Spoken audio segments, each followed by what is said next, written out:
Good evening, Democrats. Buenas noches, demócratas.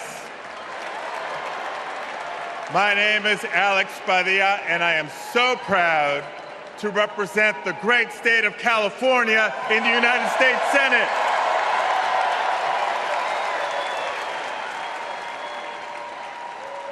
But the titles I'm most proud of are husband to my beautiful wife, Angela, and father to 3 young gentlemen. You know, as a father, when we talk about the future of our country, it's not just hypothetical. For me, it is very real. Every day I go to work in Washington, I think about my kids and the future we're building for their generation. And to show you how Kamala Harris will treat America's kids as president, I'll tell you how she treats mine. Because whenever she sees Roman, Alejandro, and Diego, she greets them with kindness and respect, literally meeting them on their level, to speak to them and to listen.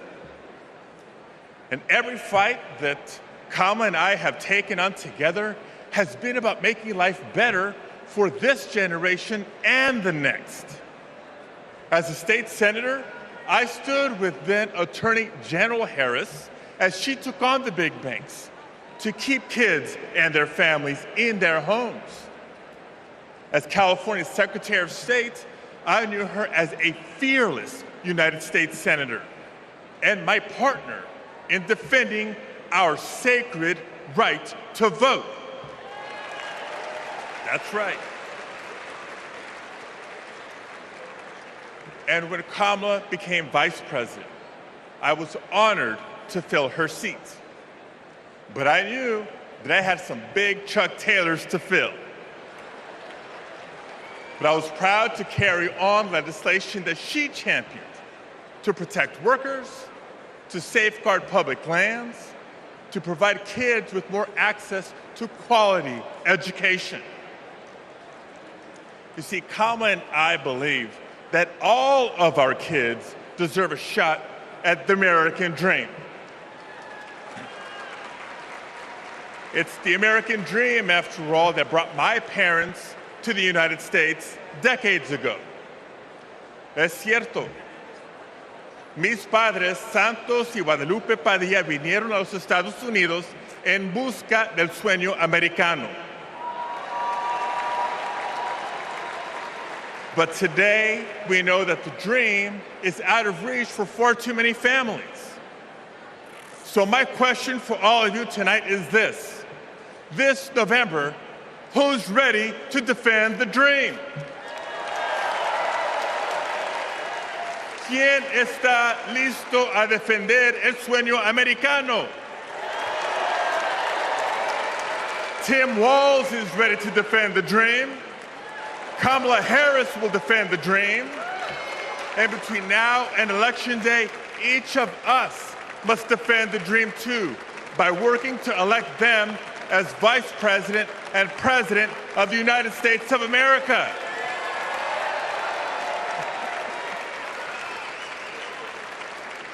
So I want to thank you. May God bless you.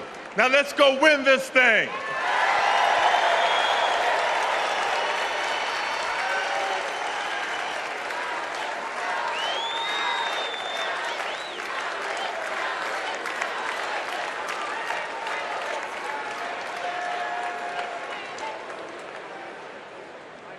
For families across our nation, the American dream starts at the same place, the place we call home. A home is more than 4 walls and a roof. It's the foundation of everything we hope for, the bedrock from which we build our own American dreams and write our own American stories. To share Kamala's vision to give more Americans a place to call home, please welcome former Secretary of Housing and Urban Development, Marcia Fudge.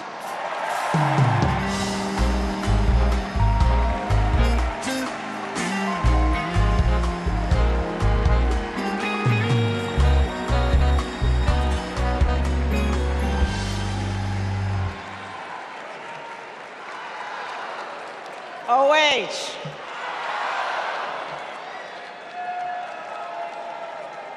Kamala Harris.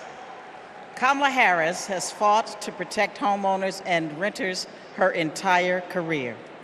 As Attorney General, she held big banks accountable for their role in the foreclosure crisis and won billions of dollars for California homeowners. As Vice President, she and President Biden helped over 400,000 homeowners at the risk of foreclosure during the pandemic. And as President, she will build 3 million new homes and rentals, limit unfair rent increases, and offer down payment support for first-time home buyers. It's personal. Kamala remembers her mother's pride at buying their first home after saving for 10 years. She knows housing is a human right and a pathway to the middle class. Where you live determines what schools your children go to, what health care you receive, and whether you can get a good job without spending hours commuting. Where you live too often determines how you live.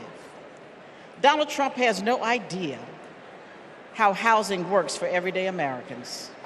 He doesn't care. He started his career being sued for denying housing to Black families. As president, he sat by while the cost of housing skyrocketed.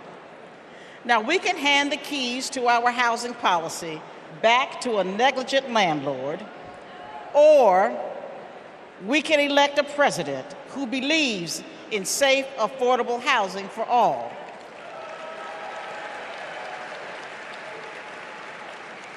Let's ensure we have an opportunity economy by voting for Kamala Harris. Thank you. Don't know why, but I feel like I'm Matt, and I'm a former Trump voter. Hi, my name is Dave from Pennsylvania. I'm a two-time Trump voter, 2016 and 2020.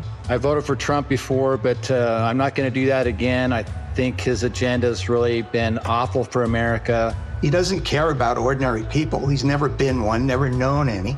I'm extremely worried about Donald Trump getting in the White House again. People are working.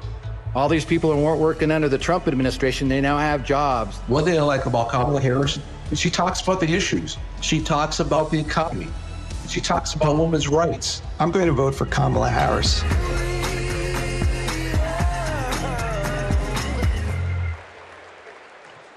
Please welcome California Representative Ted Lieu.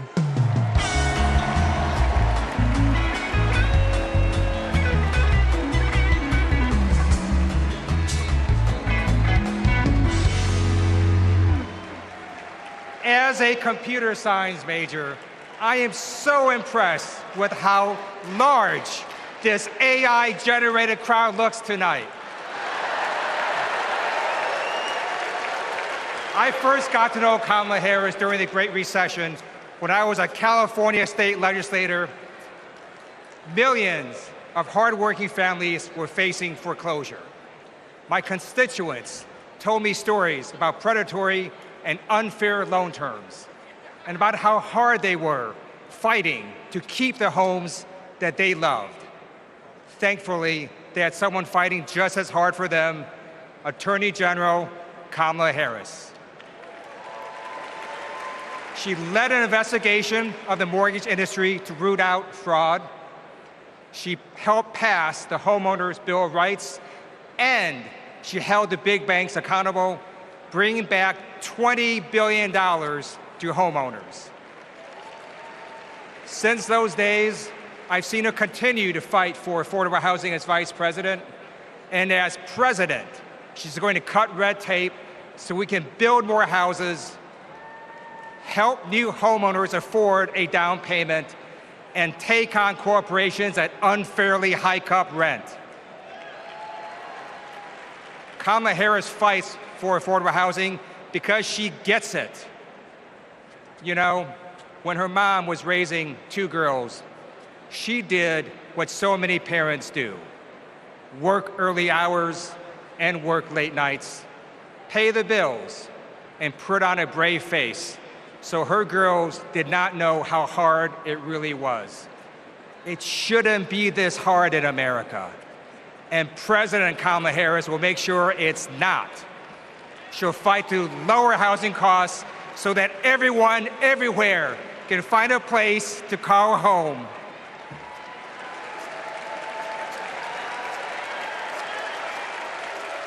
Don't know why, but I feel like I depend on Medicare and Social Security for survival. I'm a recipient of Social Security benefits. I worry about Social Security and Medicare. If we don't protect it through Kamala Harris, that Trump is going to take that money. Project 2025 is going to be disastrous for many of us. What are we supposed to do? Who's going to take care of us? Where are we going to live?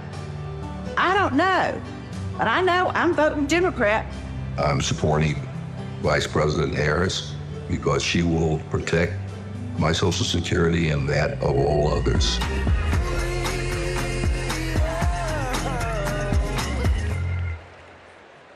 Please welcome Wisconsin Senator Tammy Baldwin.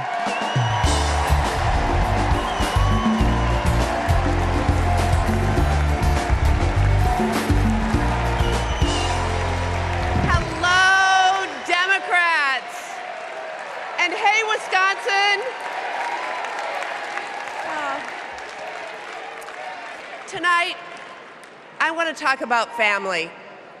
We know that all families don't look alike. My mother was a teenager when I was born, and she struggled with addiction. I never met my father, but I had two incredible grandparents who stepped in and raised me, David and Doris Green. Everything I know, I learned from them. In every way a child needs, my grandparents were there for me. And as they grew older, it was my privilege to be there for them. So when I work to protect Medicare and Social Security, I do it with a personal knowledge of what those big programs meant in small but deeply meaningful ways to my grandparents. And I know what they mean for your parents and grandparents. But let's be clear, that is all at risk today. Donald Trump was asked what he would do about Social Security and Medicare, and he said, and I quote, "There's a lot you can do in terms of cutting." Cutting? He's talking about cutting Social Security and Medicare while giving a huge new tax break to billionaires and corporations? Well, Kamala Harris is not going to let that happen. And Tim Walz is not going to let that happen. We are not going to let that happen. You know, they've got it backwards. We Democrats, we honor our elders and ask the wealthiest to pay their fair share. Wisconsin's state motto is forward. And my friends, that's where we're headed.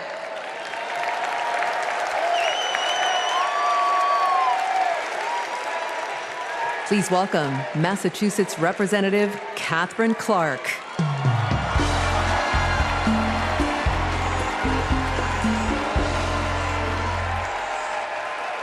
I am a proud mom of 3.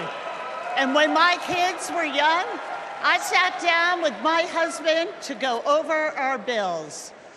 We realized that my entire income went to paying for childcare. We asked ourselves, how on earth will we make this work? So many parents will tell you a similar story. They'll tell you that preschool can cost as much as rent, or that they drive over an hour just to find childcare. They'll tell you that the workers who watch their children have it even worse. When parents have to choose between their kids and their jobs, businesses are hurt too. We shut out talent. we lose the prosperity parents could create. Childcare makes our economy run. And yet, Donald Trump's Project 2025 will eliminate Head Start, close classrooms, raise the cost of care. And J.D. Vance says affordable childcare is class war against normal people. You know what normal people want? A president who understands this shouldn't be so damn hard.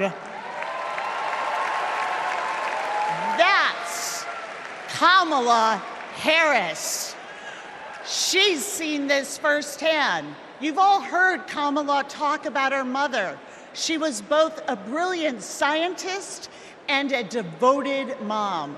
She had to fight to make it all work, to raise her daughters, to pay the bills, to keep the career she loved. Kamala and Tim know that when everyone can find and afford childcare, our kids and our communities will thrive. Our middle class will grow. So let's put childcare at the top of the agenda. Let's build a future worthy of our children. Let's elect Kamala Harris and Tim Walz.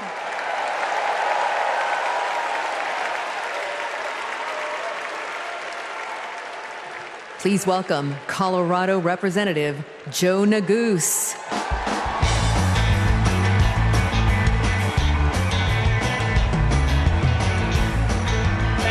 Thank you. Good evening, Chicago.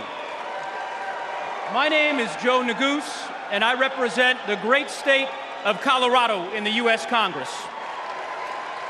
My parents immigrated here from a place torn apart by war. They worked hard every day, made tremendous sacrifices, and taught me to never take for granted the educational opportunities that we have in this incredible country. It's because of them and because of those opportunities that tonight their son stands before you as Assistant Democratic Leader of the U.S. House of Representatives. My fellow Americans, let me say this clearly. Don't let anyone tell you that the American dream is dead. It is alive and well, and it will grow even stronger with Kamala Harris as the next president of the United States. How do we know that? How do I know that? Well, it's because Kamala Harris believes that college can be a ticket to the middle class, and she has fought to make it more affordable her entire career. As California Attorney General, she took down one of the biggest for-profit colleges, securing $1 billion for students who were defrauded. Alongside President Biden, she expanded Pell Grants and secured record funding for HBCUs.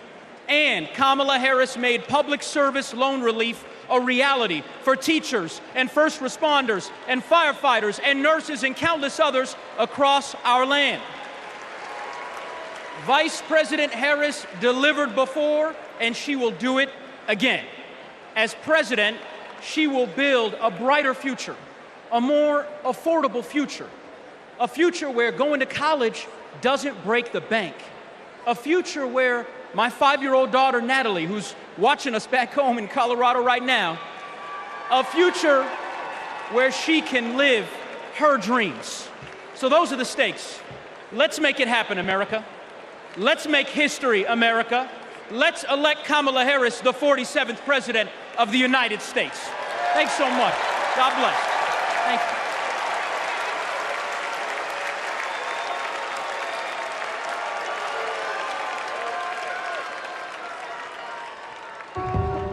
I basically worked in public service my entire adulthood, over 27 years.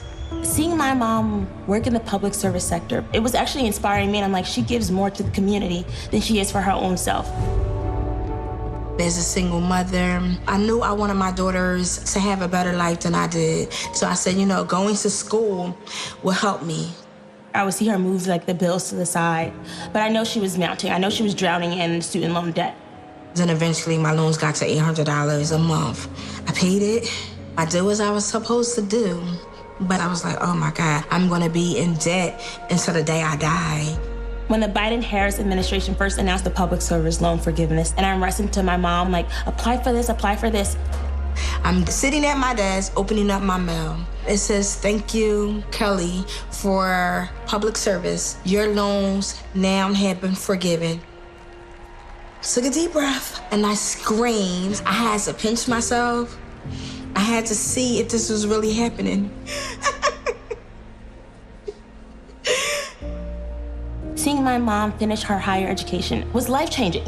I don't think anything can ever stop me from my goals because I saw her do it as a single parent with twin girls, with life pushing her down so many ways, but she continued to rise up. She has been the force, the motivation for me to want to continue to work in the public service agency. With this loan forgiveness, I can plan for my future. I was able to purchase my very first home. It creates great opportunity for my daughters. It creates stability. Thank you, Vice President Harris and the entire administration. I just want to thank you again and again and again. Thank you so much.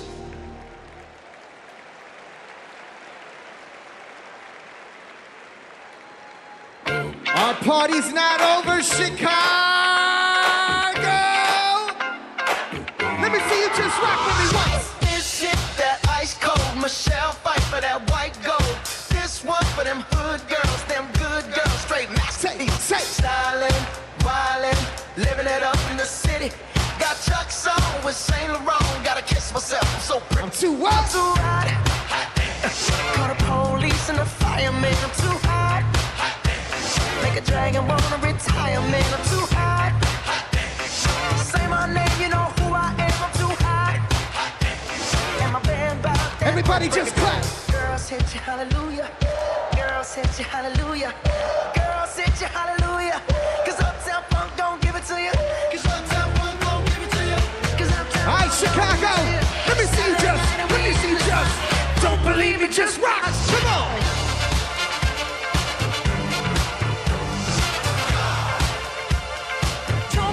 Just watch. Don't believe me, just watch. Don't believe me, just watch. Don't believe me, just watch. Hey, hey,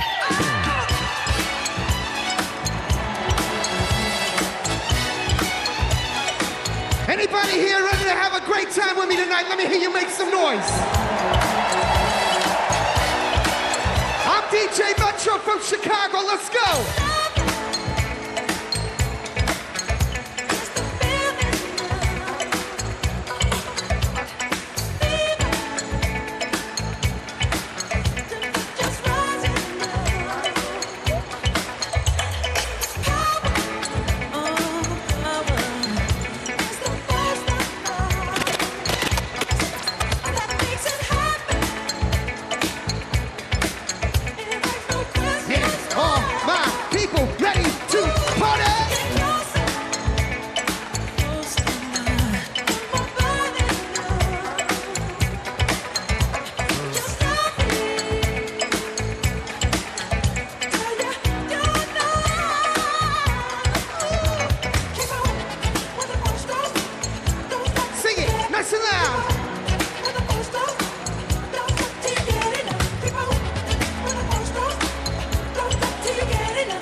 I'm DJ Metro. I'll be back for more later.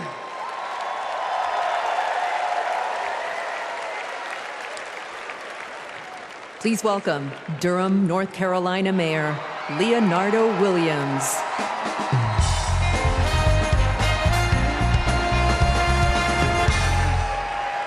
Hailing from the Tar Heel State,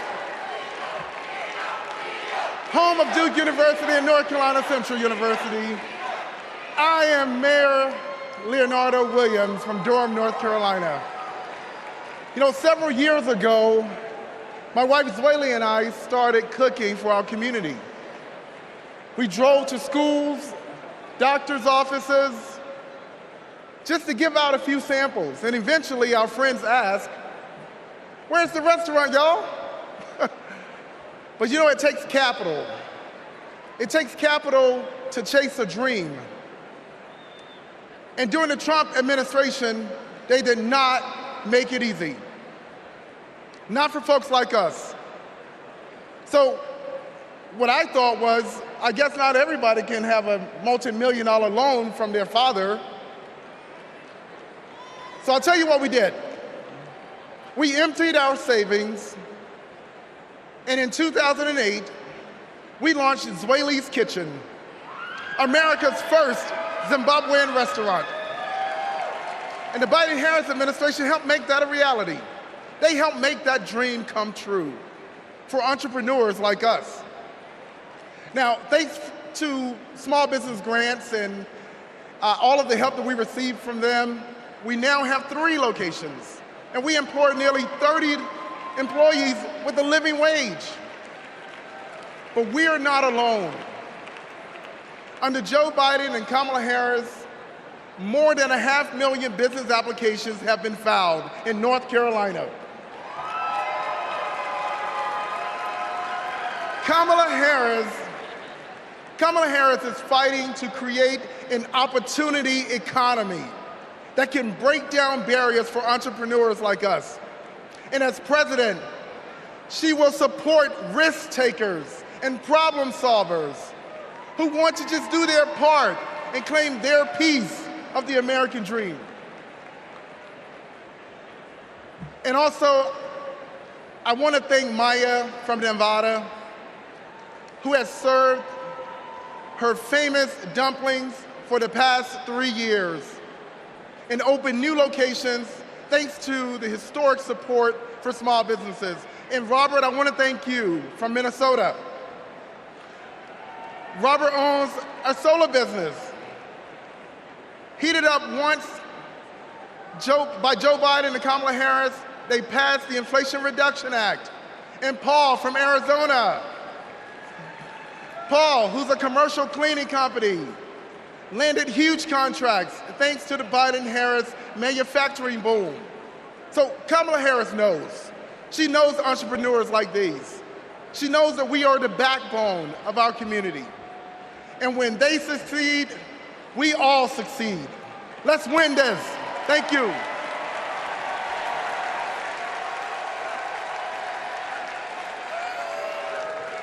Please welcome Illinois Representative Raja Krishnamurthy.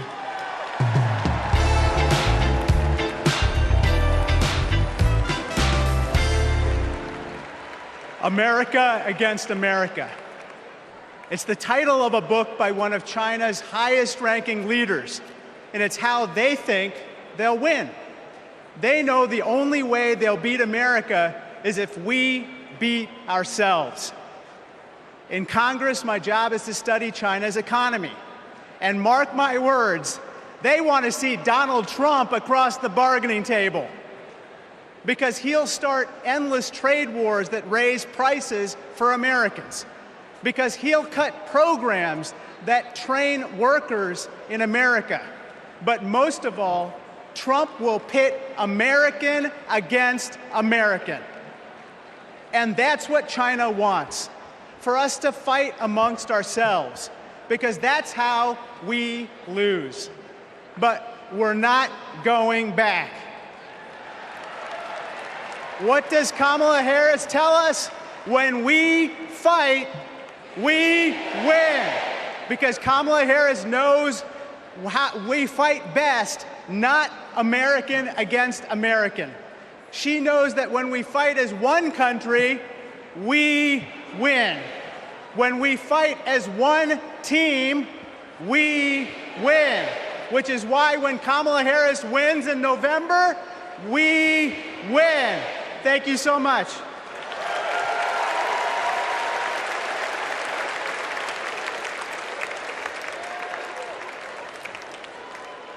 We believe in a future where every person has the opportunity to build a business, to own a home, to build intergenerational wealth, a future with affordable health care, affordable child care, paid leave. And all of this is to say, building up the middle class will be a defining goal of my presidency.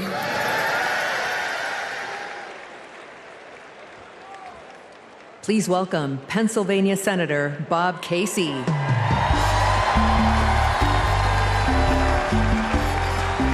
Pennsylvania. Here's a real question Mom's asked me in Pennsylvania. What am I supposed to do if I can't afford diapers? In just 6 months, a box of diapers went up $15. The corporations say your prices are up only because their costs are up. They're selling you a lie. It's in the bag with the diapers. Prices are up because these corporations are scheming to drive them up. Most companies are good companies. It's the food conglomerates that sit behind the supermarkets, the faceless wholesalers. They're the ones who are extorting families at the checkout counter. This is greedflation. I've been fighting it a long time. So has Kamala Harris. And finally, we're starting to win. When Big Pharma jacked up the cost of insulin, we passed a bill to stop them. Now, for millions of Americans, it's capped at $35 a month. So that's one. I've been fighting to ban price gouging on food. And next year, when she's president, Kamala Harris will sign a bill to do just that. So that's another. And when corporations take advantage of a crisis, like toilet paper during the pandemic, we'll hit them with harsher fines when Kamala Harris is president. Now, Americans don't expect stuff to be free, but we do expect it to be fair. The people I'm talking to, from Allentown to Erie, they don't tolerate being ripped off. Americans are hardworking, honest people. And that's what we've been fighting for. We're fighting for honesty. I'm fighting for it. Kamala Harris is fighting for it. Will you fight for it? All right, let's go out and win this thing. Thank you.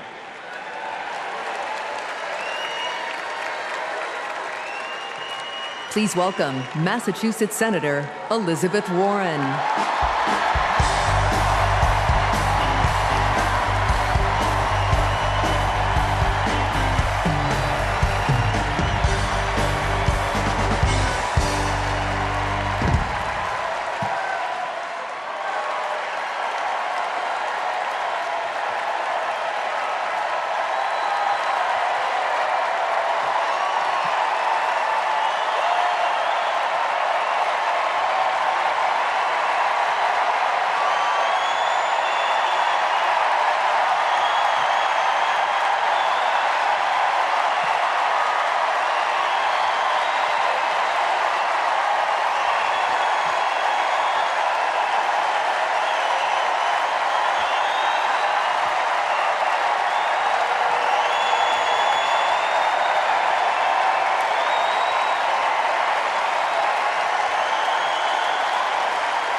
You know what I love best?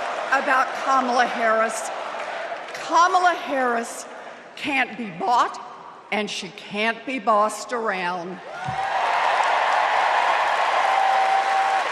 Now, I first met Kamala in the aftermath of the 2008 financial crash. The banks had flat out broken laws, cheated people, and stolen homes. Millions of Americans had lost their jobs, their savings, their homes. Now, I was setting up the Consumer Financial Protection Bureau. Go CFPB!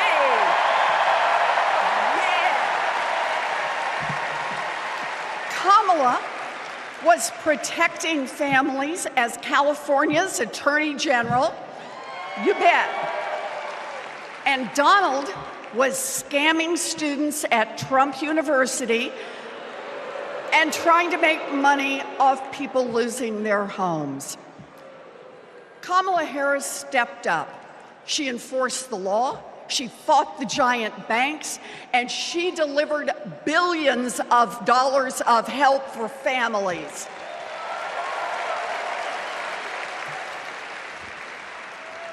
And that is the difference between a criminal and a prosecutor.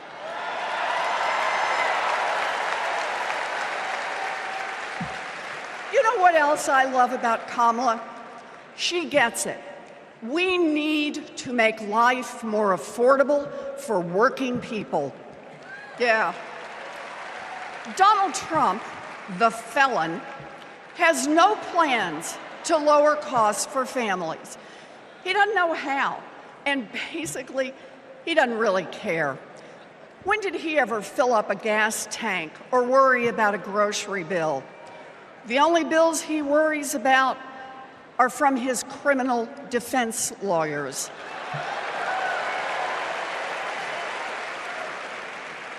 But Kamala, she cares deep down, and she will take on the giant corporations that are squeezing American families. In fact, it's something she's done before. During the California wildfires, she went after the price gougers. During the pandemic, we worked together in the Senate to stop price gouging. And as president, she will lower costs for your family. She'll take on the Wall Street firms that buy up millions of houses and apartments and then jack up the rent. She'll take on drug companies that charge an arm and a leg for prescriptions. She'll take on corporate monopolies that rip off consumers and billionaires who don't pay taxes.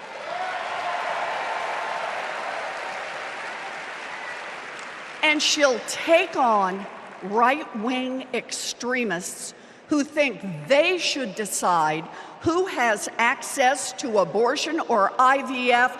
Kamala will protect abortion rights nationwide. Yeah. And there it is. Groceries, gas, housing, healthcare, taxes, abortion.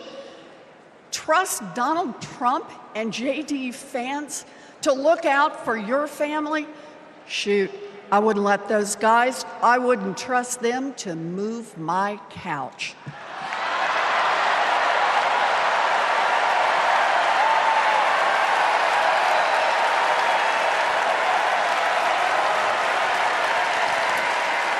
We need Kamala Harris.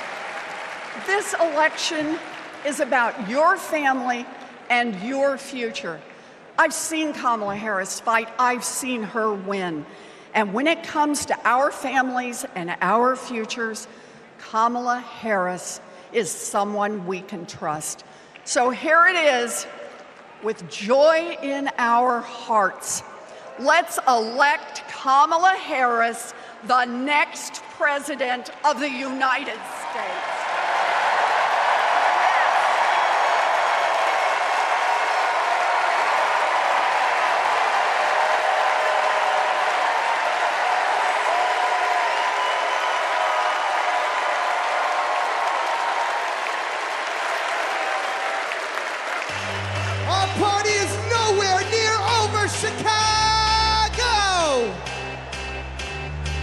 We're gonna do this real big because we got a good feeling about this presidency. Now let me see your hands up one time. I got a feeling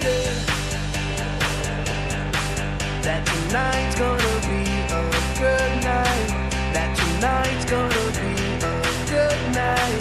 That tonight's gonna be a good, good night. A feeling that tonight's gonna be a good night. That tonight's gonna be. I want to see everybody losing their minds. That tonight's 1, 2, now everybody party. Tonight's the night. Let's live it up. I got my money. Let's spin it up. Go out and smash it. Like, oh my God. Jump out that sofa. Let's kick it off. I know that we'll have a ball if we get down and go out and just lose it all. I feel stressed out, I wanna let it go. Let's go way out, spaced out, and losing all control. Fill up my cup. Mazel tov. Look at her dancing. Just take it up, up, up, up, up, up, up, up, up. Let me hear you shut down. Come on. Because in this nation, we're all one big family. Let me see.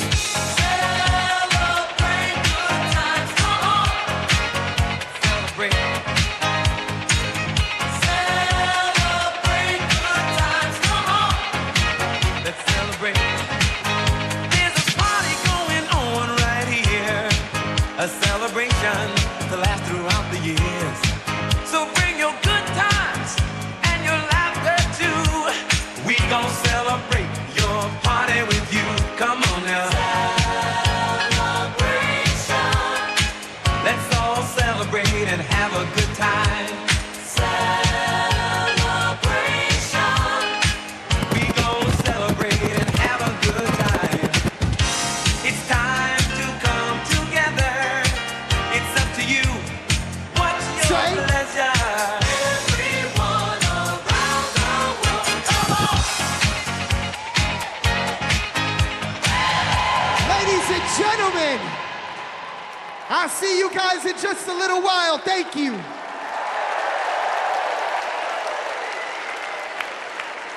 Woo! We've got ourselves a party in here, Chicago. All right, Democrats, we know that a secure future depends on strong global leadership. As Vice President, Kamala Harris has been tested on the world stage. She's faced down threats, stood shoulder to shoulder with our allies, and engaged in the serious work of safeguarding America's security. Please welcome to the stage an Army Ranger, my colleague, Congressman Jason Crow.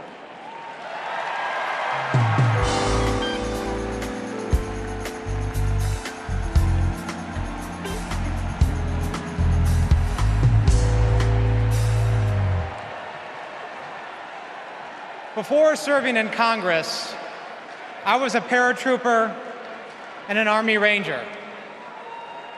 Over 100 combat missions in Iraq and Afghanistan taught me what really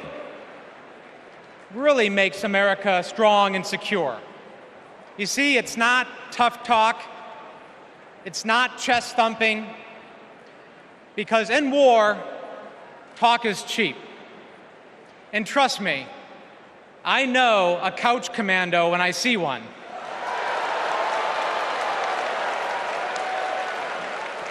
Real strength and security come from our people, from our allies. Donald Trump's Project 2025 would abandon our troops, abandon our veterans, our allies, and our principles. In Chapter 4, Trump plans to do Putin's bidding by abandoning Ukraine and walking away from our NATO allies. In Chapters 2 and 3, he plans to fire our national security and military professionals and then replace them with MAGA loyalists. But I refuse to let Trump's golf buddies decide when and how our friends are sent to war. When we join the military, we raise our right hand and we take the oath. We know that it comes with sacrifice, but we also know that it comes with a promise that America will have our back. Trump will break that promise. In fact, in Chapter 20 of Project 2025, he plans to slash veterans' benefits and then privatize VA healthcare. As a paratrooper, we learned that the leader of the unit jumps first, and then the others follow. Leaders always go first. But Trump, he would push your son or daughter out of the plane and then abandon them when they come home. Our troops deserve a commander-in-chief who will always have their back. That leader is Kamala Harris. And together, we will make Kamala Harris our next commander-in-chief.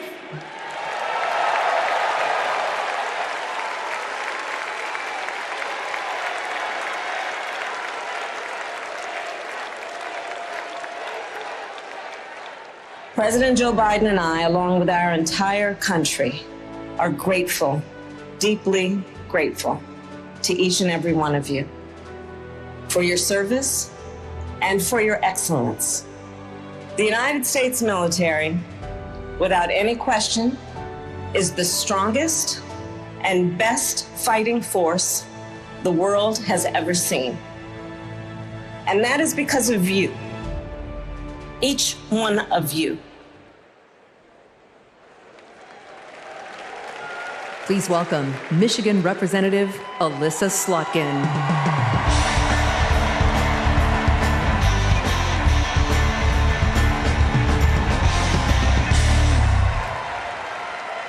Good evening. I'm Elissa Slotkin. I am honored to be your U.S. Senate nominee from the great state of Michigan. Go blue, go green, my peeps from Michigan. My life in service began in New York City on September 11th. As the smoke cleared, I knew my career would be spent protecting the country we all love. I was recruited by the CIA and served 3 tours in Iraq alongside our military. And I worked at the White House under presidents of both parties and as an acting Assistant Secretary of Defense under President Obama.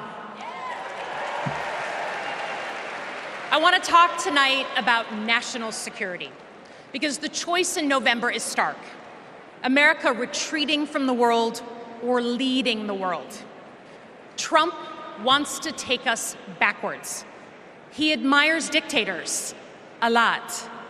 He treats our friends as adversaries and our adversaries as friends. But our vision is based on our values, the values that took us to the shores of Normandy and helped us win the Cold War. We believe America should inspire and lead at home and abroad.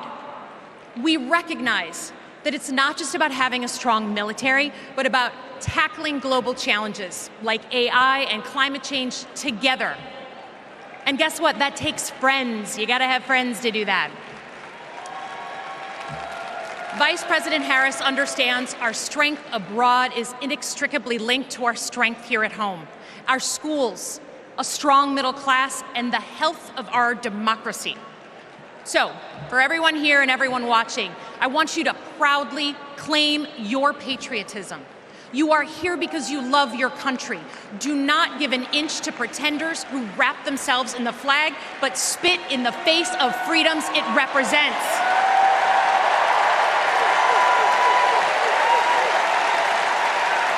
this November, let's elect a president who will lean forward to embrace the future.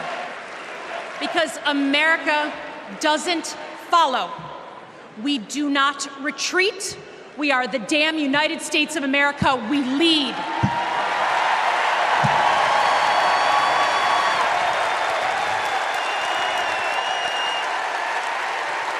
Please welcome New York Representative Pat Ryan.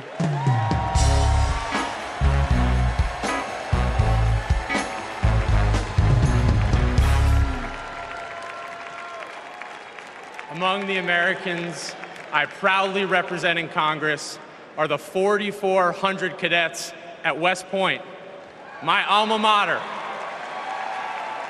Last year, I welcomed Vice President Harris when she delivered the commencement address. I watched as she shook the hand of every single cadet. That's the thing about West Point.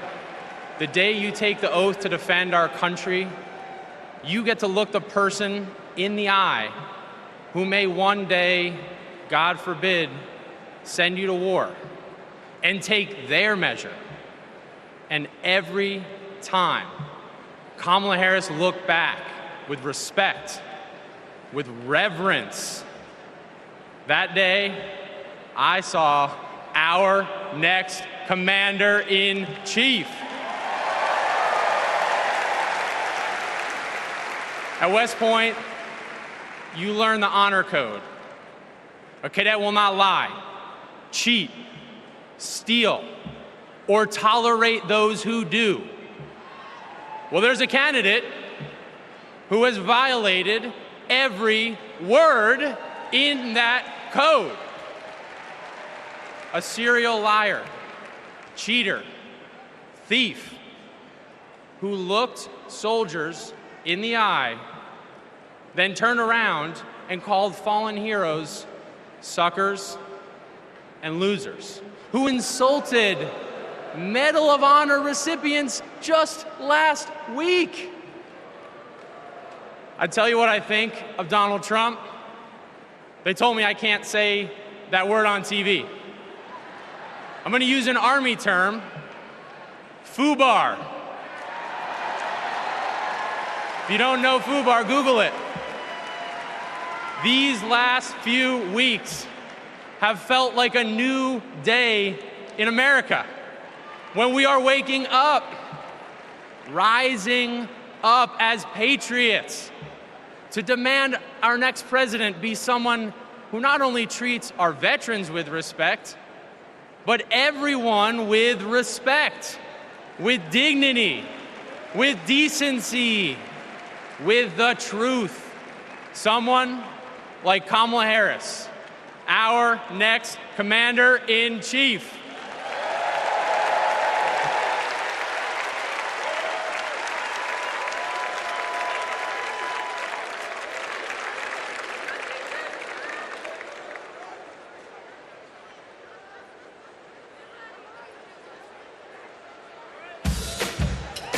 We are not done.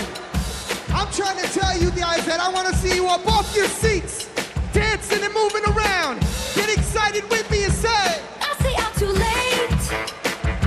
Got nothing in my brain. That's what people say. That's what people say. I go on too many dates, but I can't make them stay. At least that's what people say. That's what people say. But I keep cruising. Can't stop, won't stop moving. It's like I got this music in my mind saying it's gonna be alright.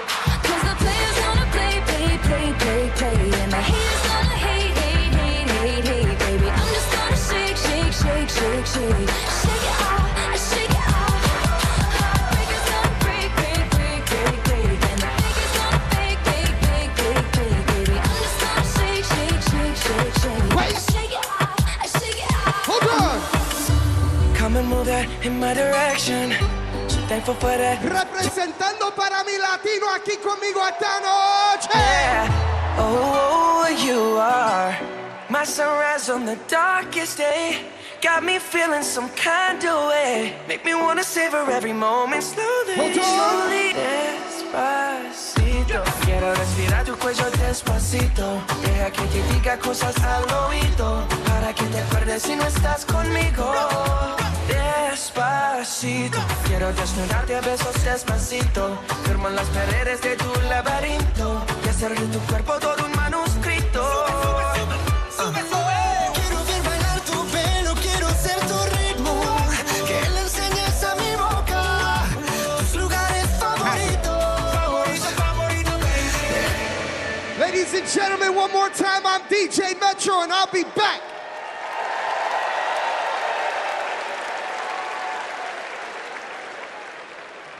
Please welcome the president of the National Action Network, Reverend Al Sharpton.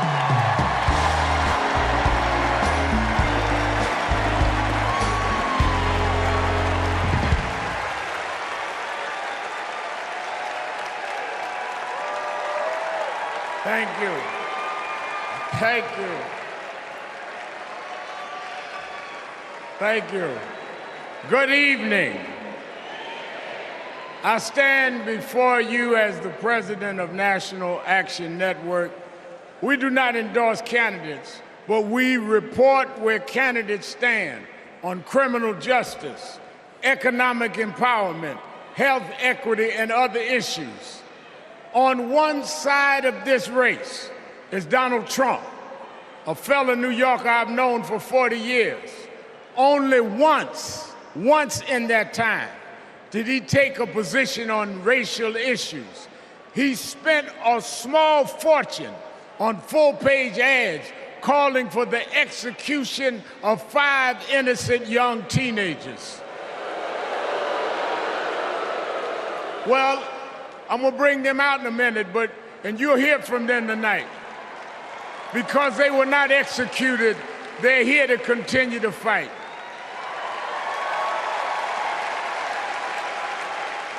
But it was there that I saw Trump love to fan racial flames. On the other side is a woman that I've walked with in Selma, Alabama to commemorate the 59th anniversary of Bloody Sunday. Kamala Harris spoke to me that day about unity and passing bills. All I ever heard from Donald Trump was how he can get an advantage. I see one candidate who wants to protect the right to vote, while the other has tried to cook up 11,000 votes in Georgia.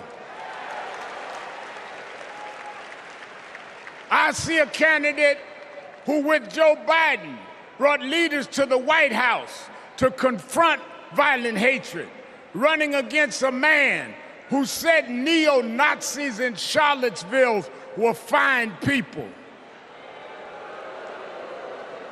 I see a candidate who has sought to reform and uphold the law, and a man who wrongly assumes his mugshot appeals to black Americans. I worked with Kamala Harris. In every job she's had, she has consistently committed to making government work for those of us who've been disadvantaged. All Donald Trump has been consistent about is making himself richer and sowing division to get that done. This man sat right here in Chicago a few weeks ago, refusing to apologize for claims that migrants were taking black jobs. Well, in November, we're gonna show him when blacks do their job.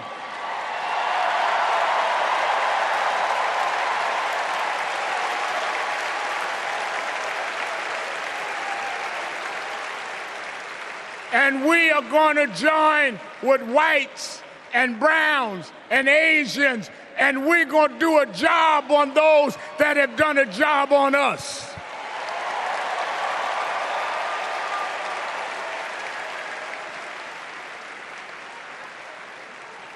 Tonight, we are going to realize Shirley Chisholm's dream.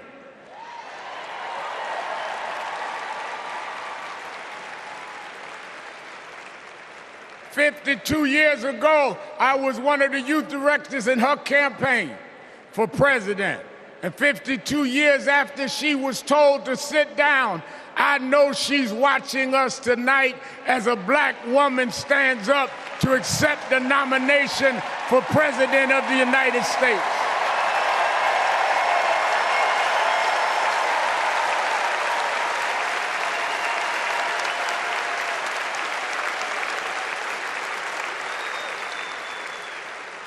We have fought too hard for women to be told to get out of the kitchen. We are now on our way to the Oval Office. We won't go back.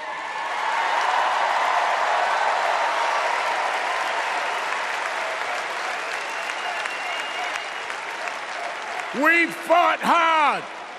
We fought hard for LGBTQ loved ones to get out the closet. We won't go back.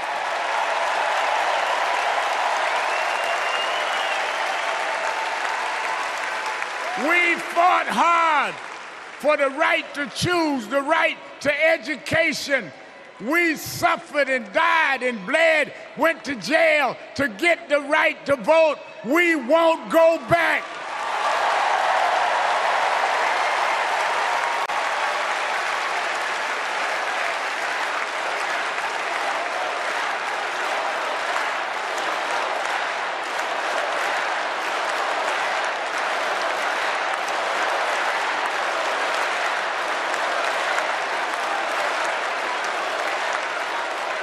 So we must be committed, no matter how the Supreme Court tries to roll back on civil rights, no matter what the amount of money they have. We are here because others fought and suffered for us, and we vowed tonight we won't go back.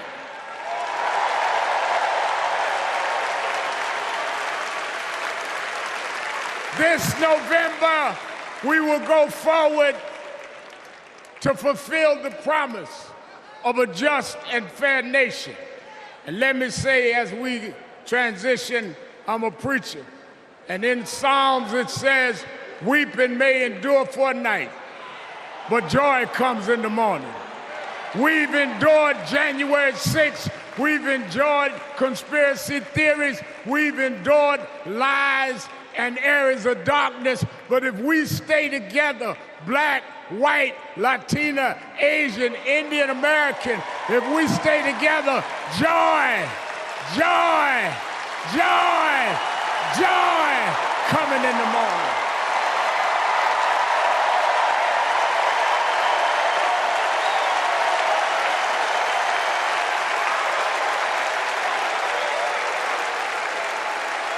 I want to now, since I was a teenager, I was mentored by Reverend Jesse Jackson.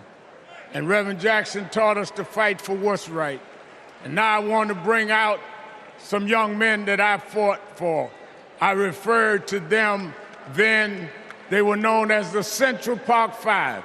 Now they're the Exonerated Five. Raymond Santana, Kevin Richardson, Yusef Salaam, Corey Weiss, the Exonerated Five.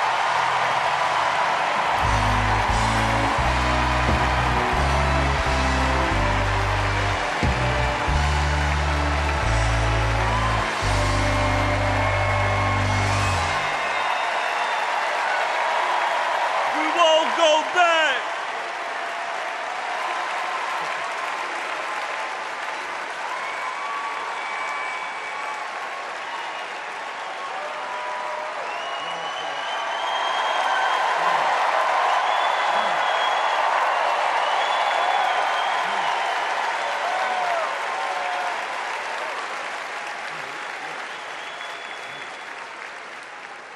Good evening, people. My name is Corey Wise. 35 years ago, my friends and I were in prison for a crime we did not commit. Our youth was stolen from us. Every day, as we walked into courtroom, people screamed at us, threatened us, because of Donald Trump. He spent $85,000 on a full-page ad in the New York Times calling for our execution.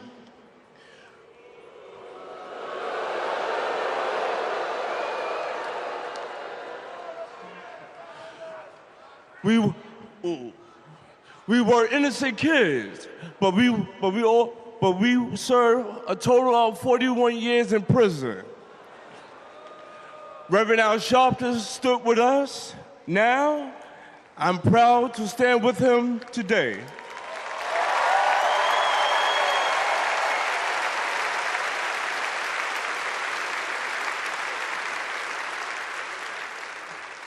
Vice President Kamala Harris has also worked to make things fairer. I know she will do the same as president, and I approve that message.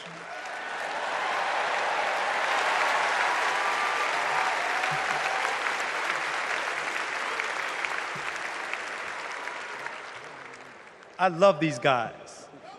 These are my brothers. These are my brothers. Yes, indeed. America. I am Yusef Salaam.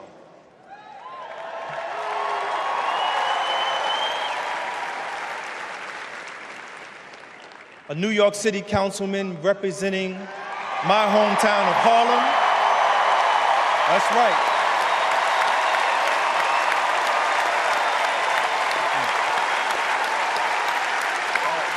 Man. Representing my hometown of Harlem, USA. And listen, as my friend Corey Wise just said, 45 wanted us unalive. He wanted us dead. Today, we are exonerated because the actual perpetrator confessed, and DNA proved it. That guy says he still stands by the original guilty verdict.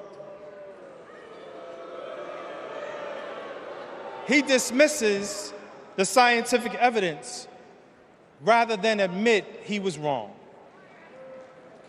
He has never changed, and he never will.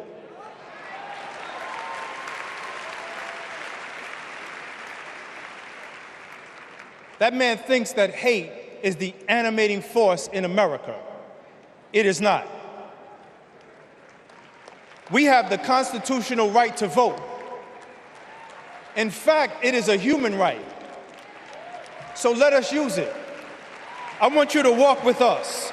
I want you to march with us. I want you to vote with us.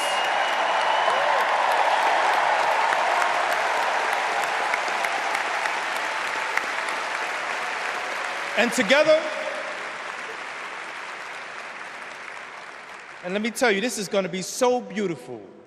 And together, on November 5th, we will usher in Kamala Harris and Tim Walz into the White House.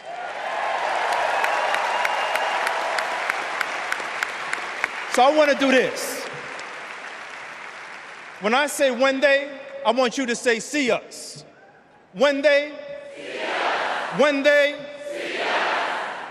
When they see us, America will finally say goodbye to that hateful man.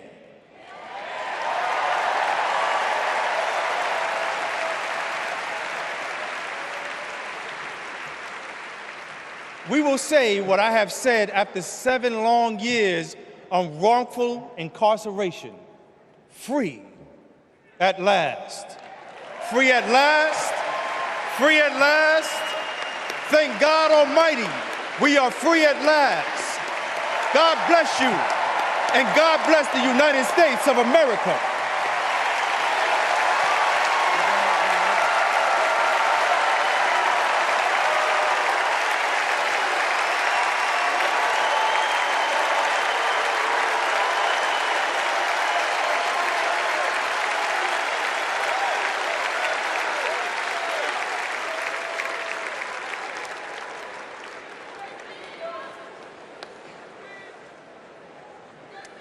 Wow.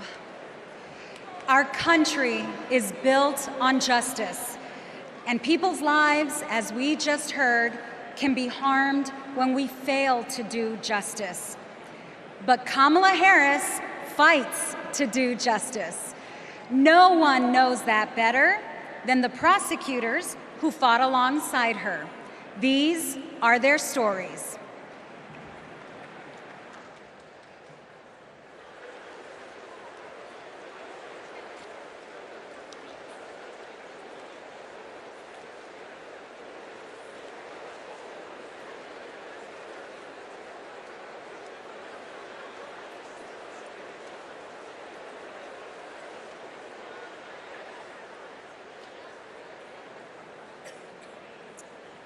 I'm Amy Resner. I was a colleague in the courtroom when my friend Kamala tried one of her first cases and made the prosecutor's promise for the people.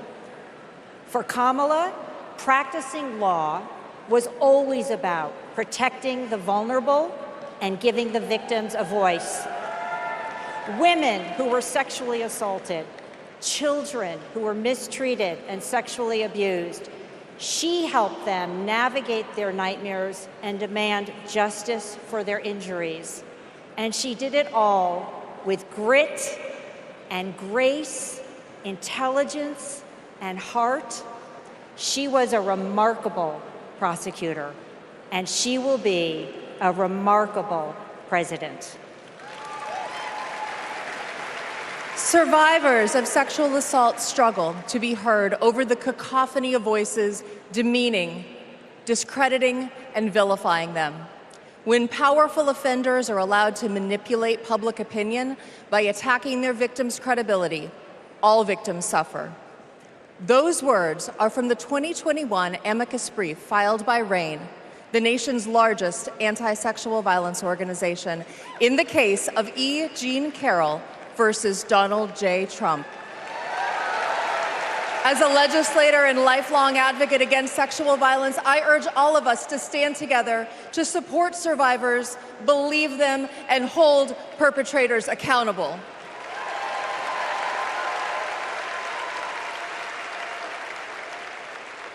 I'm Lisa Madigan, former Attorney General of Illinois.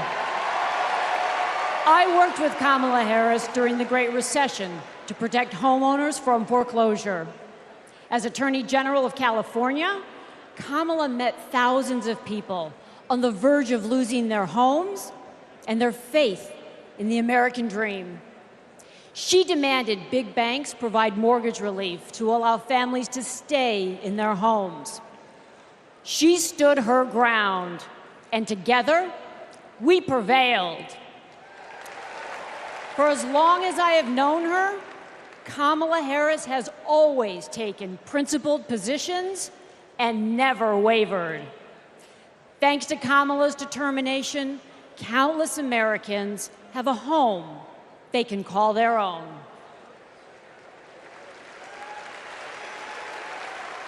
And I'm Mark Morial, civil rights leader and former mayor of New Orleans. In the 1970s, Donald Trump was sued for refusing to rent his apartments to African Americans. His employees were told, put those applications in a drawer and leave them there. It was straight up housing discrimination. It was racism, and civil rights advocacy put an end to it. Kamala Harris has a plan to build more housing, keep rent prices fair, and help more people own homes. Donald Trump, you denied black people the American dream, and Kamala Harris is creating a future where every family, yes, every family has a place to call home. I'm Nathan Horns. In 2010, I went to college in California to pursue my dreams, but ended up with a nightmare. Corinthian Colleges was a predatory for-profit chain. They defrauded more than 500,000 students and burdened us with loans we could never repay. Then, Kamala Harris stepped in. As Attorney General of California, she stuck up for students. She prosecuted Corinthian, and as Vice President, she stuck with us. As we fought and we organized for debt relief, the Biden-Harris administration came in, canceled all Corinthian student debt, and gave us back our futures. My name is Tristan Snell, and I prosecuted Trump University.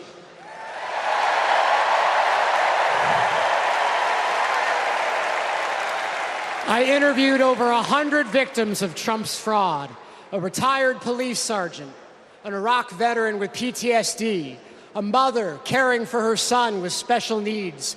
They trusted Trump. They believed that he would teach them his secrets and make their American dreams come true. But all they got was credit card debt and a fake diploma. Some lost their life savings, some lost their homes. Donald Trump ripped off his biggest fans and made $5 million in profit. Kamala Harris fought scammers like him, and as president, she will continue to fight for you, for us, for the people.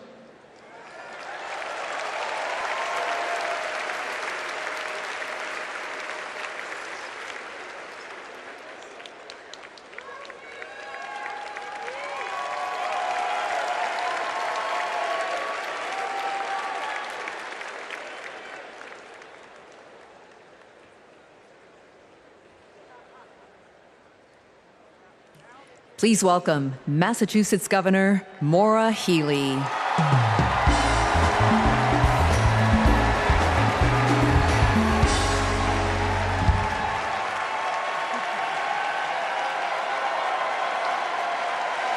For the people. Those three words define the role of a prosecutor. To serve not only our clients in the courtroom, but our community and our country. To give people a sense of security and safeguard the principles that hold our nation together. To stand up to abusers and bullies, and stand up for the voiceless and the vulnerable. In other words, exactly what Kamala Harris has done her whole life. When she was DA, mothers of children who'd been murdered, whose cases had gone cold, would come to her office saying, "I'll only speak to Kamala," because they knew she would listen, because they knew she would help them find justice. And she did. That's the Kamala Harris I know. A few weeks ago in Massachusetts, I watched a little girl meet the vice president. Her eyes were so wide, as open as the future. Kamala asked her about the summer, her basketball camp, and what position she likes to play. The little girl said to her, "Anything but defense." Kamala put her hand on her shoulder and replied, "Me too. I love offense."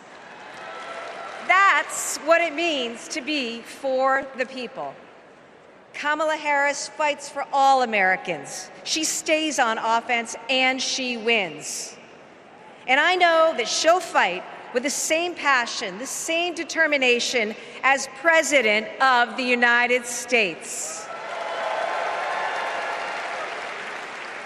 I can't wait to see her prosecute the case against Donald Trump on the debate stage in September.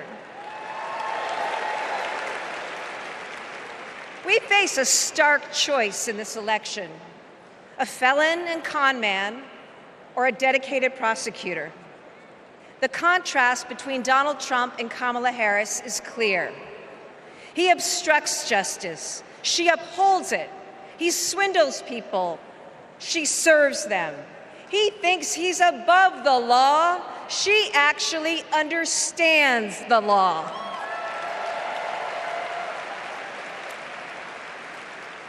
That's what this election comes down to. One candidate who's out for himself, or Kamala Harris for the people. It's a battle for the future of our nation. And tonight, we will prove beyond a reasonable doubt that Kamala Harris should be, she must be, the next President of the United States. Thank you.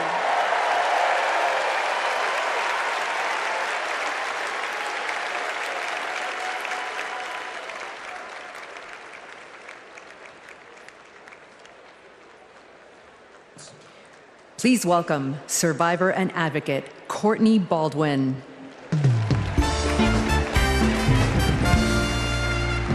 Good evening, Chicago. I'm Courtney Baldwin.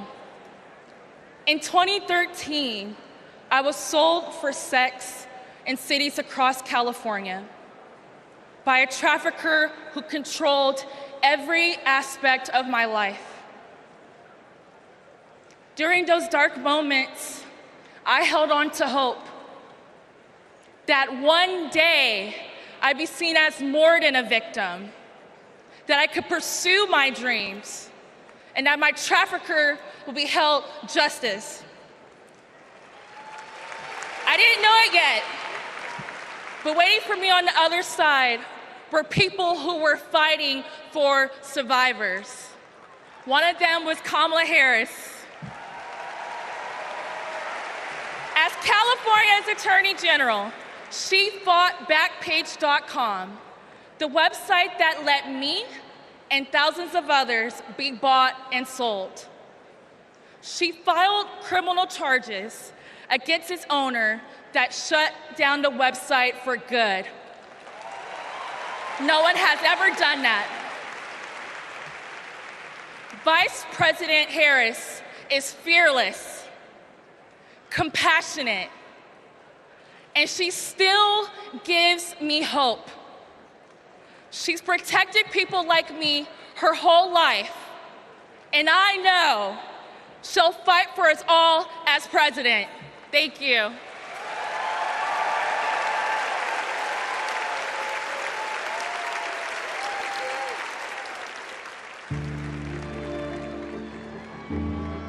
We have to wake up at 2 a.m. in the morning. It's the only way to beat the Phoenix heat. It's just like opening an oven. I work on the light rail. It's a good way to tackle the climate crisis, but the clock is ticking. Climate change is one of the greatest con jobs ever.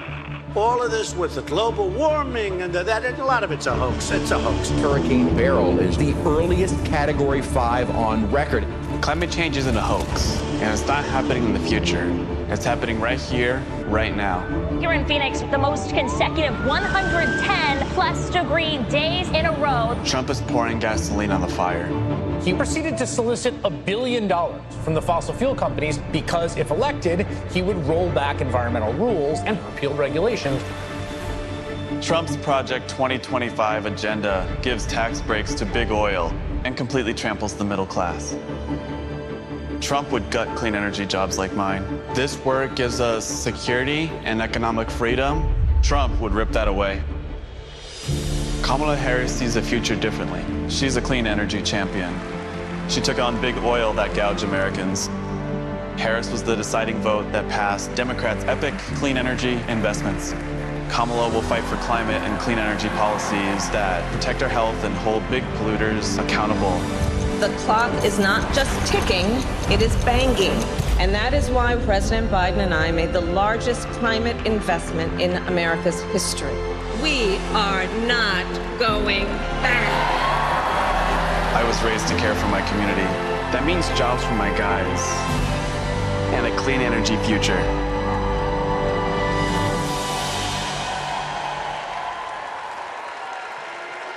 Please welcome former New Mexico Representative Deb Haaland.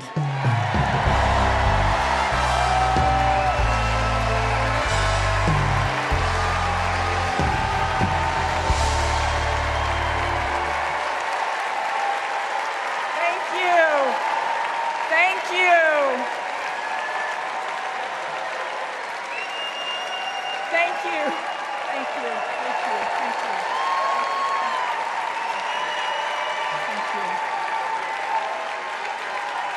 Guwatsi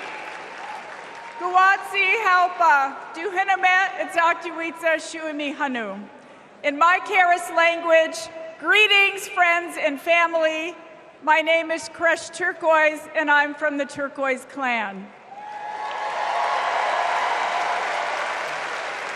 35 generations ago, my ancestors built lives in the high desert of New Mexico. I am on this stage tonight because of them. While fishing with my dad and running through the desert with my cousins, I learned that we have a responsibility to take care of our planet.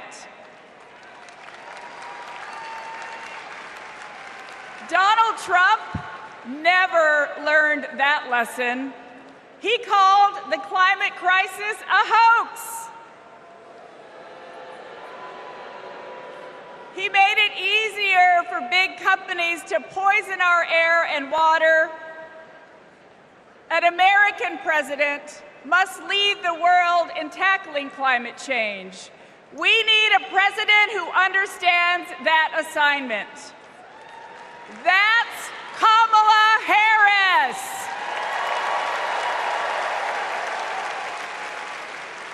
I know her record. She held polluters accountable for spilling oil into the San Francisco Bay. She defended President Obama's Clean Power Plan in court. And as Vice President, she cast the tie-breaking vote for the most ambitious climate action plan in our nation's history.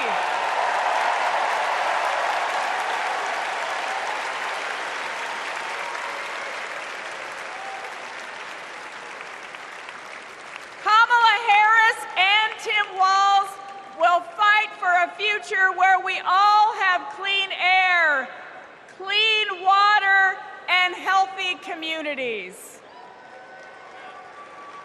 Let me go back to the lesson I learned in the desert Southwest.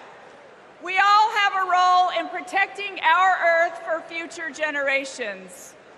So let's all be fierce, and let's make Kamala Harris the next President of the United States. Thank you all so much. Thank you. Thank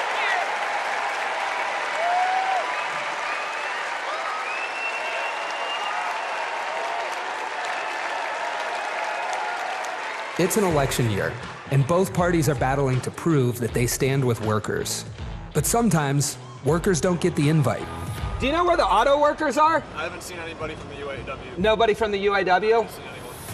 After we struggled to find any auto workers at Trump's Rally for Auto Workers, we hit the road to find out what Democrats have been up to. The Inflation Reduction Act is helping to fuel a boom in clean energy, creating 9 million new clean energy jobs over the next 10 years, once in a generation investment. I thought that American manufacturing was supposed to be dead. Here I am looking at one of the biggest auto mega plants being built.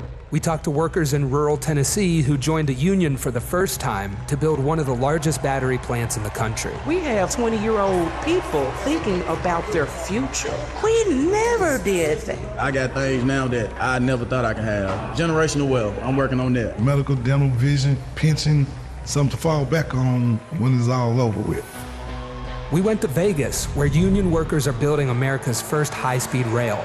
To Lordstown, Ohio, where auto workers who lost their jobs under Trump returned to work at a new battery plant. This could be the future. This could bring industry back to Lordstown.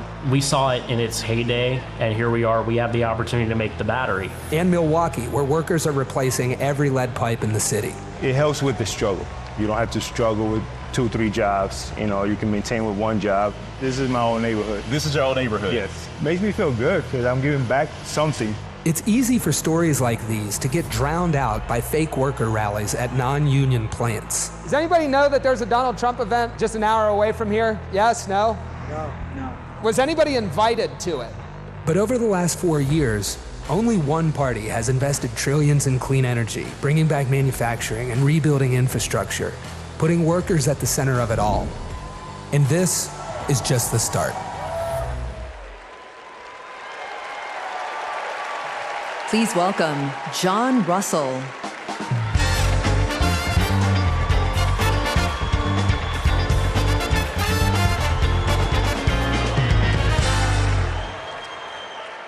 Hello, America. Thank you to the workers that make this convention happen. Let's never forget how essential all of our labor is. I come from Appalachia. We kept the lights on in this country for generations. But the wealth made by our broken backs and our black lungs never did trickle down. And Washington listened to rich men demanding that we stick with dirty energy at any cost. Across the country, working class people are looking for a political home after years of both parties putting profit above people. Now, Trump, a billionaire, says that he'll take on the elites, but then he promises handouts to big oil, and he punches down at anyone with the guts to be different. But populism that insists we are too different to get along, is just divide and conquer by a different name. There's another sort of populism with roots in this party that we in West Virginia know well. They called us rednecks back in the 1920s because striking workers from all different races wore red bandanas around their necks as they fought and died for respect and a living wage. Their fight yesterday is our fight right now, right now. It is our choice to build on this progress and to create a political home for the mass of working Americans fighting for control over their government, their workplaces, and their planet. And it is our moment to live up to. Let's get after it. Thank you very much.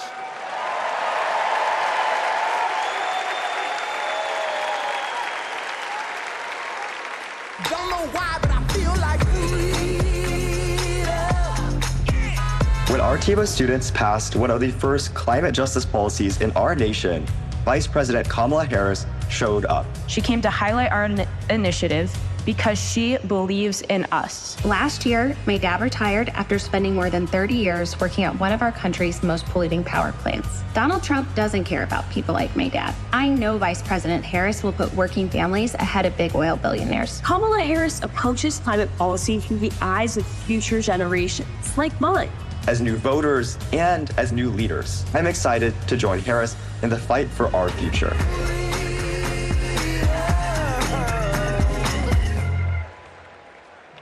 Please welcome Florida Representative Maxwell Frost.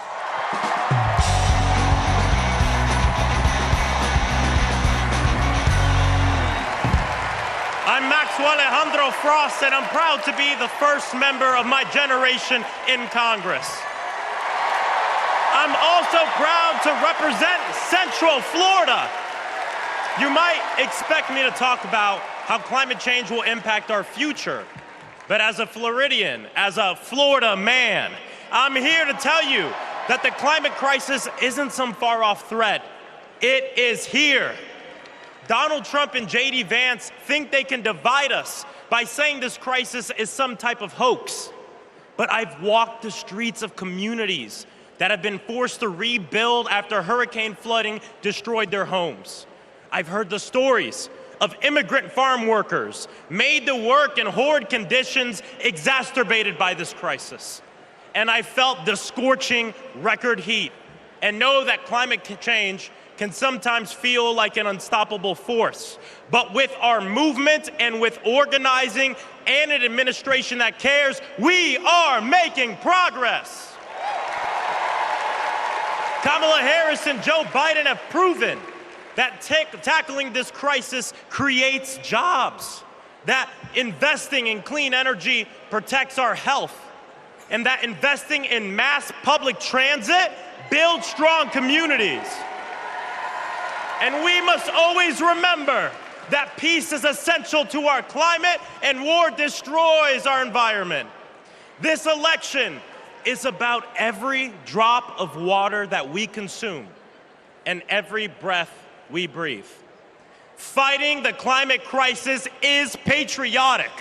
And unlike Donald Trump, our patriotism is more than some damn slogan on a hat. It's about actually giving a damn about the people who live in this country. Because when you love somebody, you want them to have clean air. When you love somebody, you want them to have safe drinking water. And when you love somebody, you want them to have a dignified job. And so, America, it's simple. Let's get to work and elect Kamala Harris and Tim Walz for our planet, for our future, for our present, and for our people. God bless.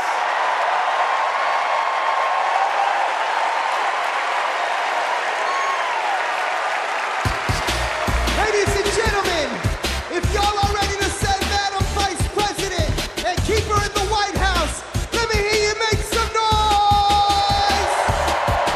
All I do is win, no matter what. Got money in my mind, I can never get enough. And every time I step up in the building, everybody's hands go. Let me see.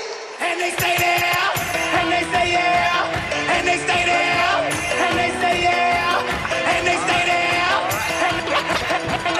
And they say yeah, and they stay there, and they. I want to hear you nice and loud, Chicago.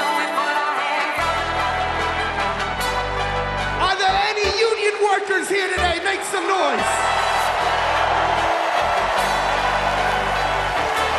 Are there any teachers in this building? Make some noise. Now everybody hands up.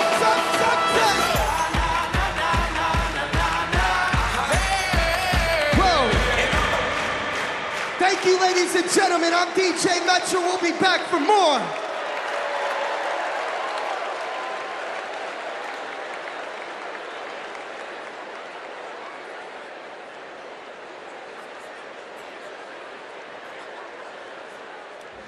What's up, everybody? Stephen Curry here.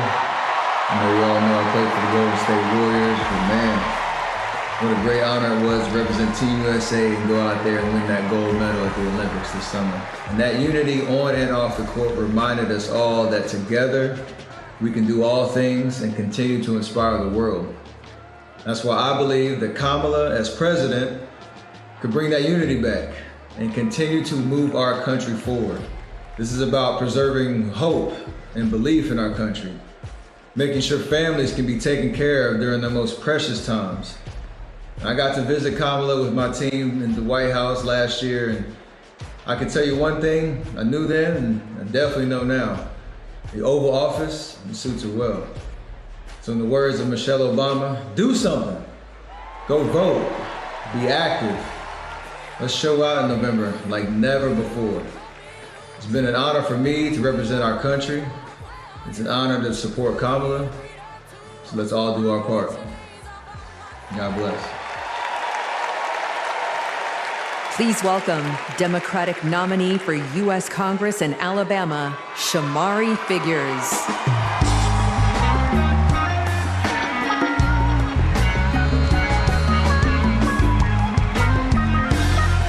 Good evening, America. And hello, sweet home, Alabama. I am running for Alabama's 2nd Congressional District. This is the district that gave America the Tuskegee Airmen, Rosa Parks, Fred Gray, and it is the birthplace of the Civil Rights Movement in Montgomery, Alabama. And of course, this district is home to Mr. Good Trouble himself, Congressman John Lewis.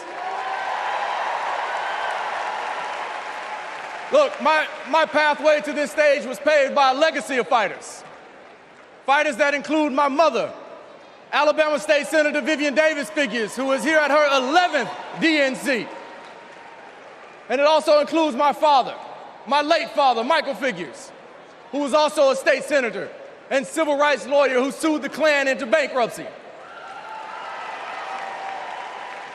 Listen, all of America, all of us owe a debt to courageous freedom fighters, both known and unknown, a debt that can never be repaid.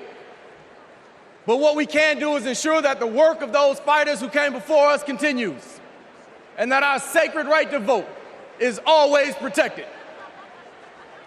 Kamala Harris gets this. She's working to protect our freedoms every single day. And that's why she will sign into law the John Robert Lewis Voting Rights Act once it is introduced again by Congresswoman Terry Sewell.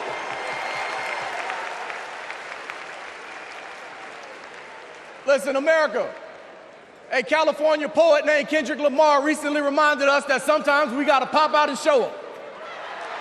Well, America, it's time we pop out and vote. It's time we pop out from California to Alabama and all across America, and we show them that we are not going back. We are going forward, and we are going forward with Kamala Harris as the next president of the United States of America. Thank you. God bless you. Roll Tide. Let's go win this thing.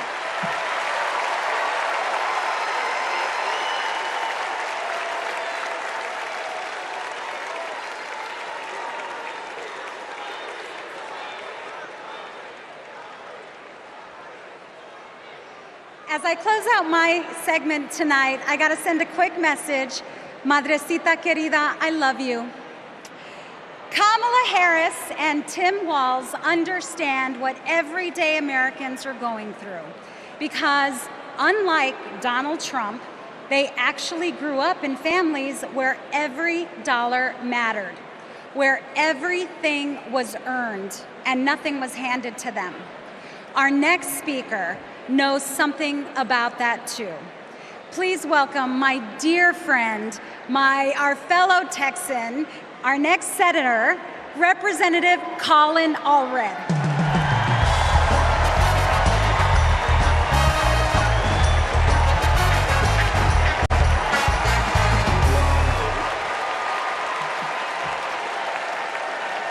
All right.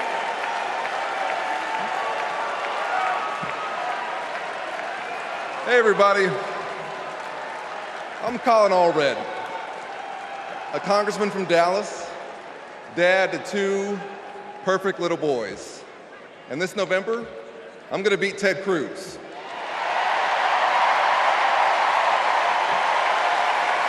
And I'm so proud to be here to support our next president, Kamala Harris. You know, like Kamala, I was raised by a single mom. Mom was a public school teacher who often worked two jobs to make ends meet. So when we talk about lowering costs, I think about the times when we went to the grocery store when I was growing up and swiped the debit card and said a little prayer. But my mom and my community in Texas gave me a chance to chase my version of the American dream. I played football at Baylor and in the NFL before becoming a civil rights lawyer and representing my hometown in Congress. Now I'm the guy who's going to turn Texas's Senate seat blue.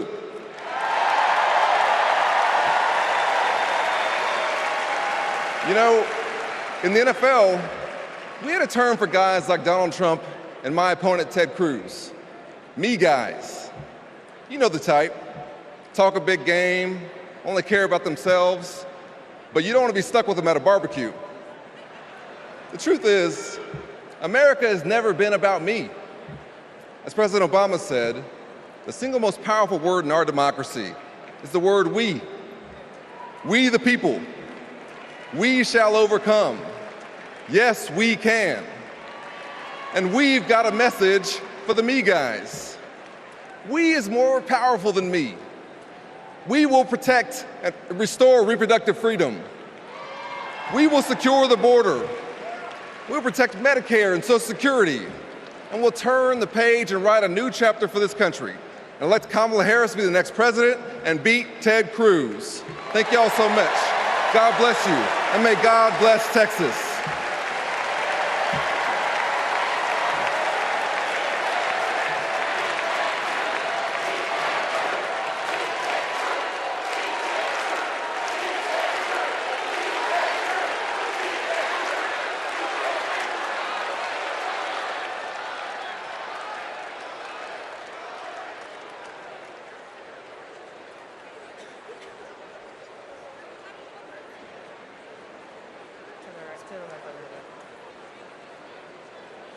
I'm Anya Cook.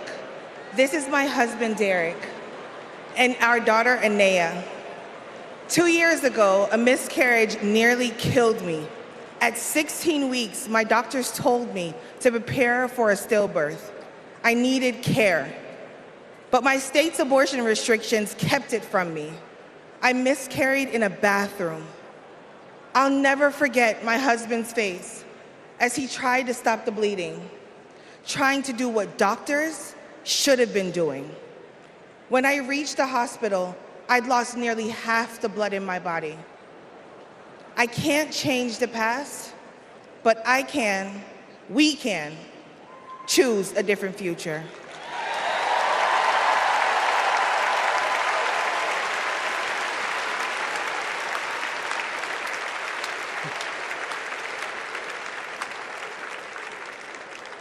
I'm Craig Sicknick, and this is my mother, Gladys. My brother was a U.S. Capitol Police officer, Brian Sicknick, a hero who died after defending our country on January 6th.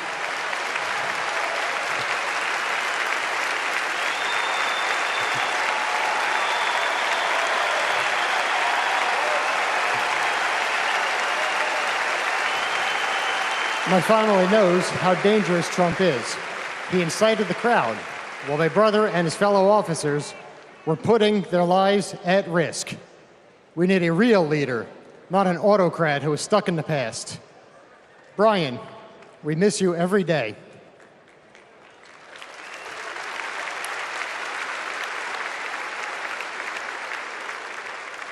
I'm Gail DeBoer. I've had type 1 diabetes since I was 11.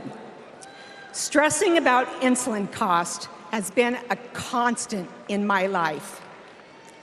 President Biden and Vice President Harris have moved mountains to help.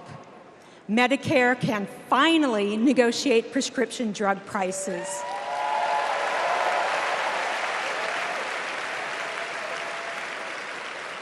Insulin is capped at $35 for Medicare recipients. And when elected, Kamala Harris plans to extend that cap to the rest of us. That's the future I want. That's the future I am voting for.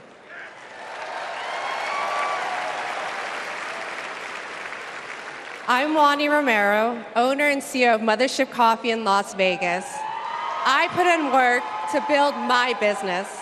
When COVID hit, this administration's support kept us moving. I hired staff and we grew. We've more than doubled in size since the pandemic, and it's just not us. Over the last 4 years, 19 million new business applications have been filed. Like Trump, I grew up in Queens, but unlike him, I built my business with grit. That's my story. That's the American story. Let's turn the page on Trump.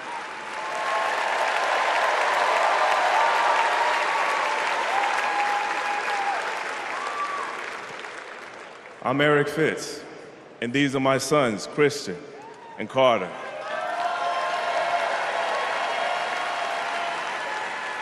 I always try to set an example for my boys, to teach them compassion, accountability, and resilience.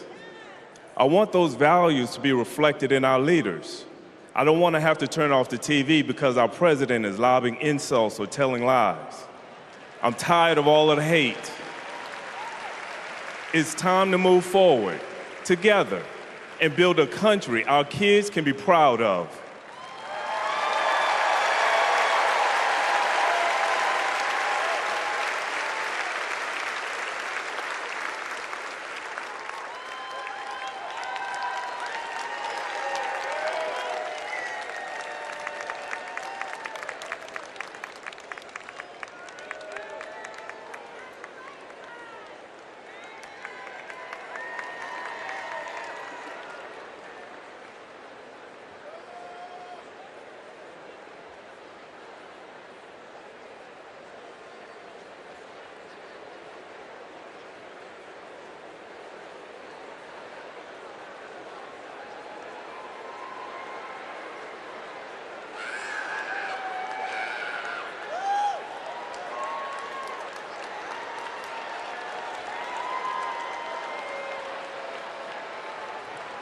Please welcome the Bulls' official drumline, Chicago's own Pack Drumline.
Party's not over, Chicago!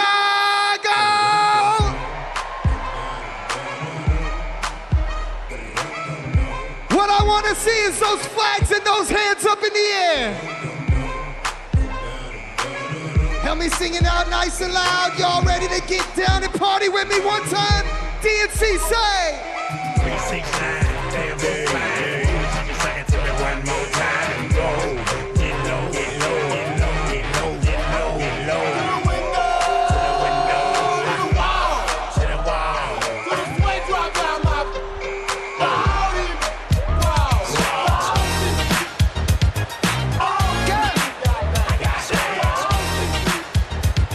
Wow. Pop, pop, it's showtime, showtime, showtime.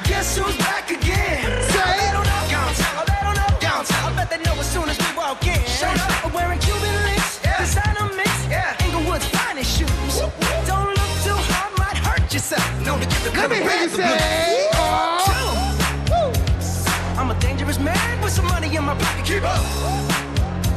So many pretty girls around me and they're waking up the rocket, keep up. Why you mad? Fix your face. Ain't my fault they all be jacking, keep up.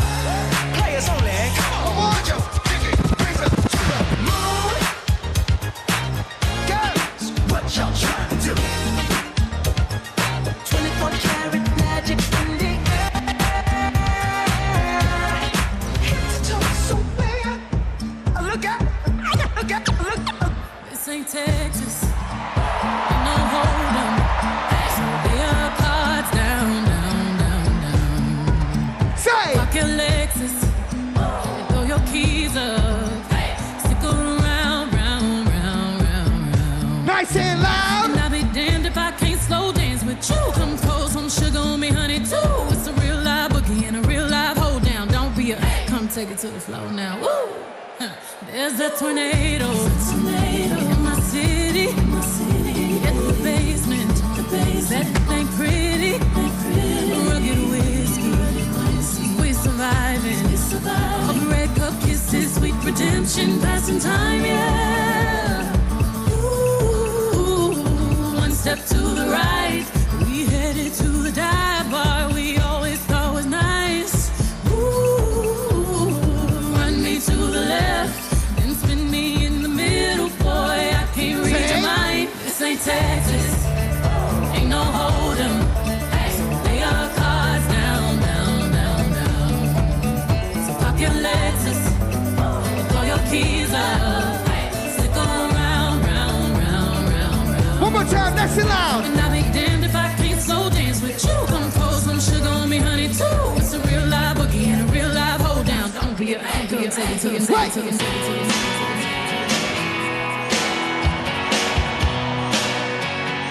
If you've been with me all 4 days, let me see you make some noise right now. And if this is your first convention, let me hear you make some noise. I was born in a small town, and I live in a small town. Papa died in a small town, oh, small communities. All my friends are from small town. My parents live in the same small town.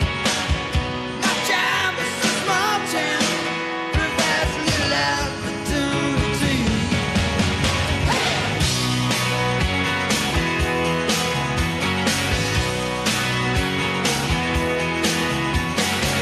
Educated in a small town, taught to fear Jesus in a small town. Used to daydream in that small town, another boring romantic, that's me. But I've seen it all in a small town. Had myself a ball in a small town. Met an LA dollar, brought him to this small town. That small town, just like me. Hold on a sec. No, I cannot forget from where it is that I come from. I cannot forget the people who love me. Yeah, I can be myself here in this small town, and people let me be just what I want to be.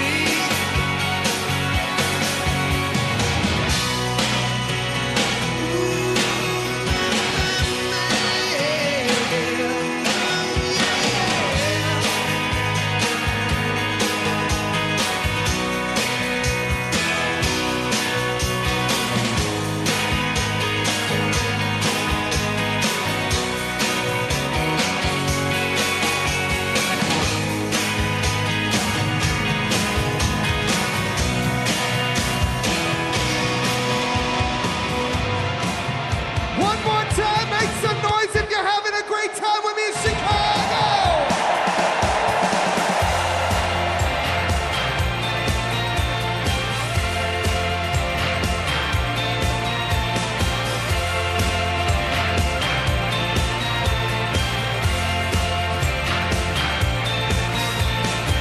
Heaven knocking on the door that holds the throne.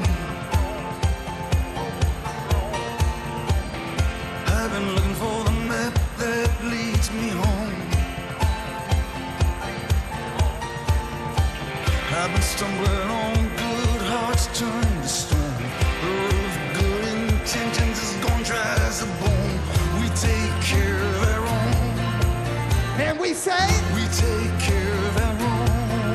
One more, wait.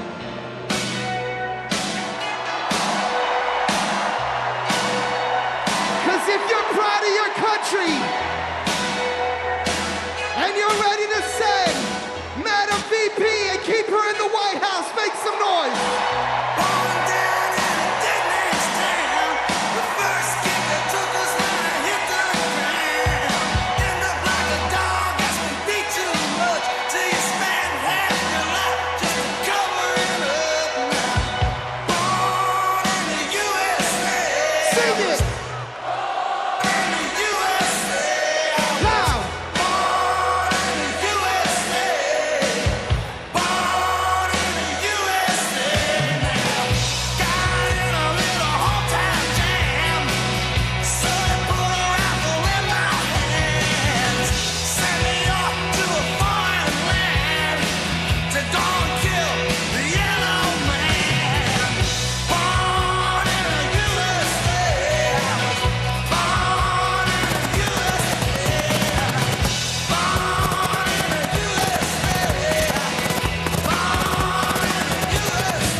Ladies and gentlemen, I hope you enjoyed yourself with me. My name is DJ Metro from Chicago. Thank you for having me.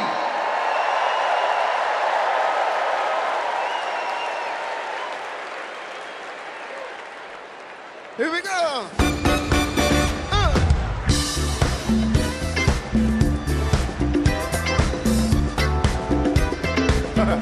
Knock me out.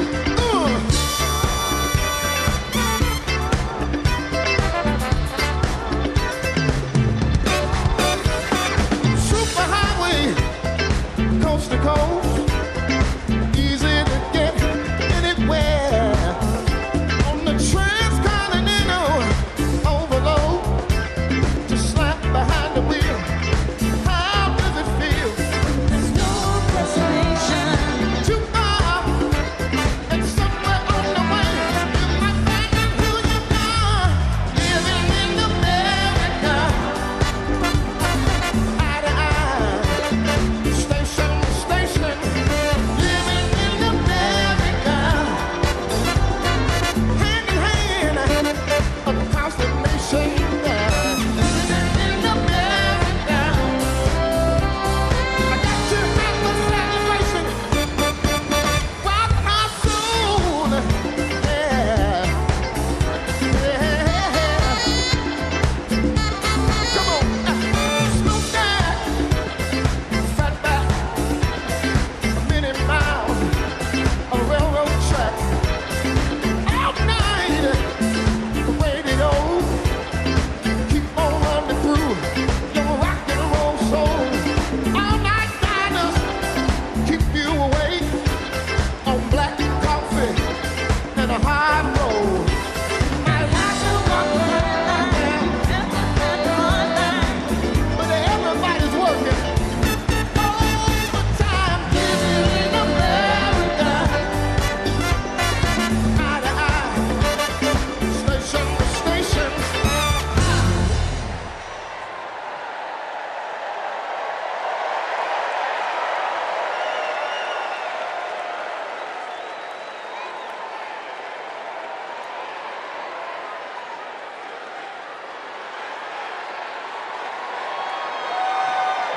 Please stand if you are able and welcome winners of 13 Grammy Awards and the biggest selling U.S. female group of all time, the Chicks.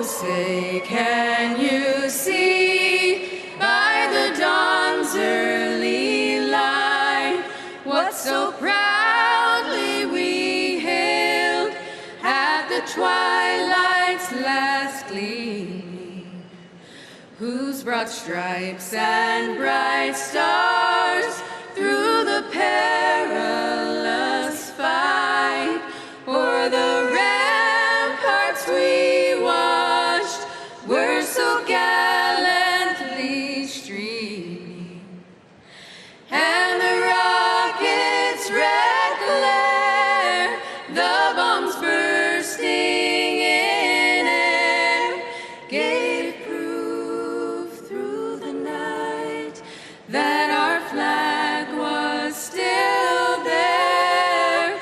Oh, say, does that star-spangled banner yet wave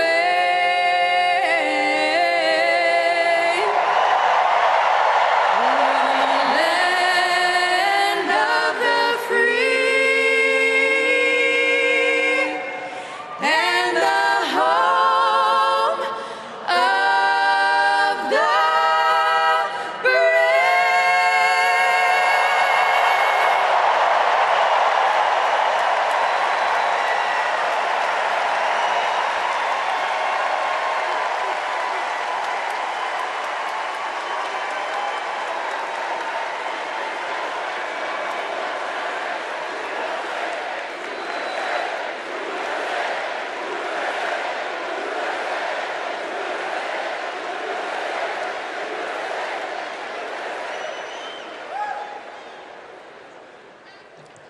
Please welcome Kerry Washington. Welcome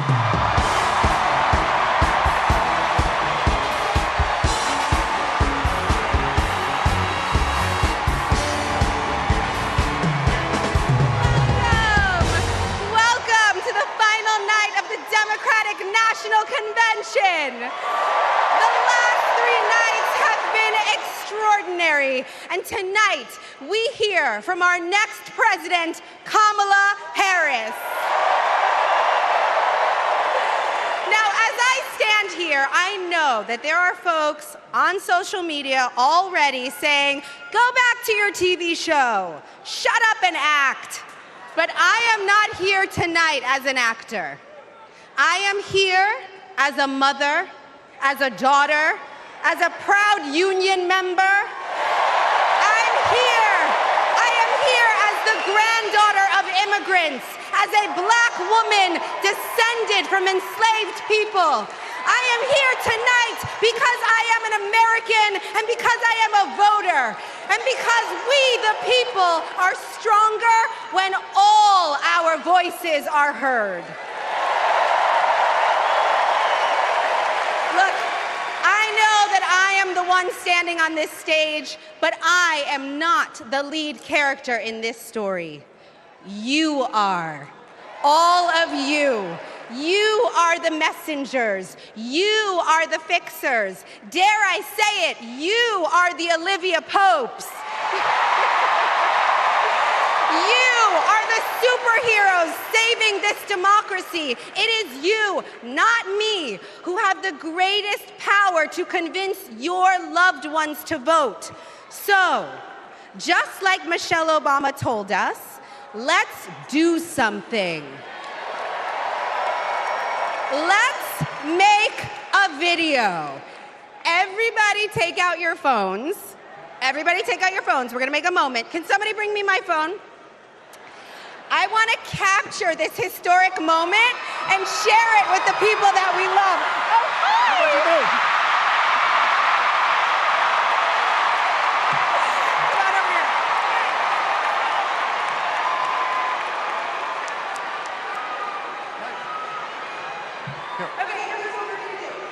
Take this video, guys. We're all gonna take it together. We're gonna post it to social media, text your friends, send this message out into the world. When I say when we fight, you're gonna say? Are you ready? Okay, let's record. We're recording. You ready, Tony? Yep, I'm ready. Okay, ready? When we fight, when we fight, when we fight,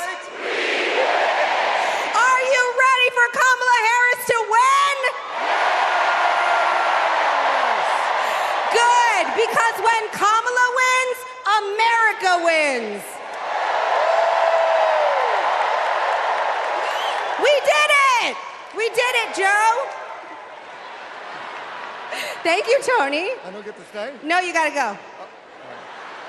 Bye, everybody. Tony Goldwyn, ladies and gentlemen. Okay, so listen.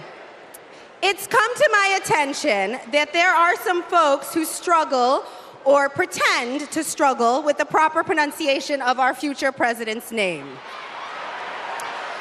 So, hear me out. Confusion is understandable. Disrespect is not. So tonight, we are going to help everyone get it right. Here to help me are some very special guests.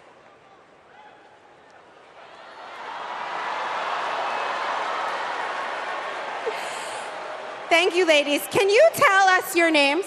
Hello, everybody. My name's Amara. And my name is Leela, her little sister. And what are you here to do? To teach you how to say your auntie's name. Okay. So how do you pronounce it? First you say comma like a comma in a sentence. Then you say la like la la la la la. Put it together and it's 1, 2, 3, Kamala. All right, so let's practice. Everybody over here say comma. Everybody over here say la. Together.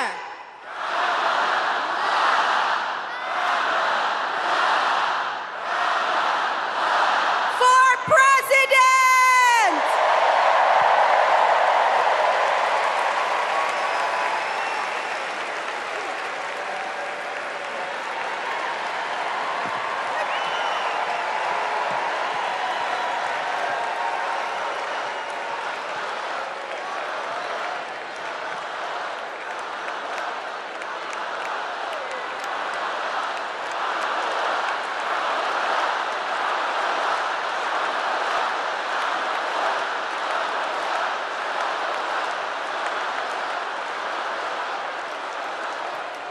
Please welcome Mina Harris, Ella Emhoff, and Helen Hudlin.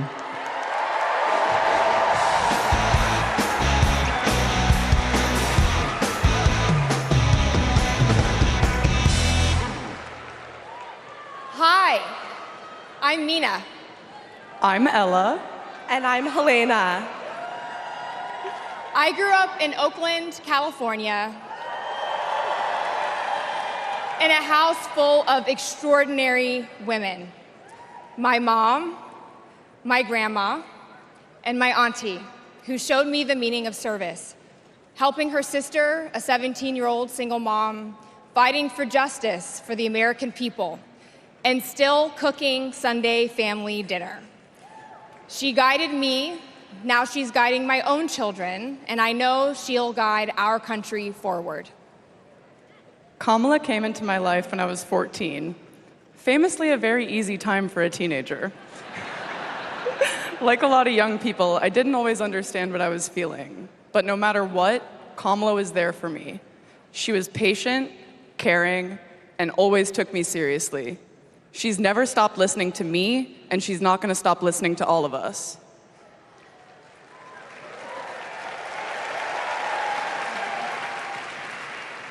Kamala Harris is my godmother. To me, her advice means everything. Whether it's pursuing my passions, making an impact, or finding hope when the world doesn't feel so hopeful. She taught me that making a difference means giving your whole heart and taking action. She's fighting for economic opportunity, LGBTQ+ equality, and reproductive freedom, because we are not going back. She's fighting for social justice, health justice, environmental justice, and she isn't alone. We're all in this fight together. So let's keep up the fight, let's keep up the joy. And let's elect this extraordinary woman as our next president.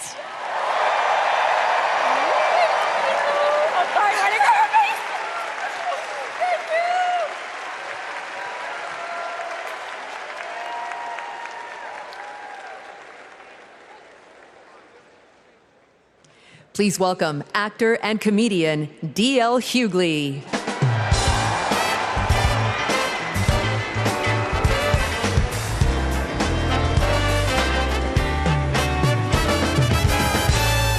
Hey now, hey Chicago, how y'all doing?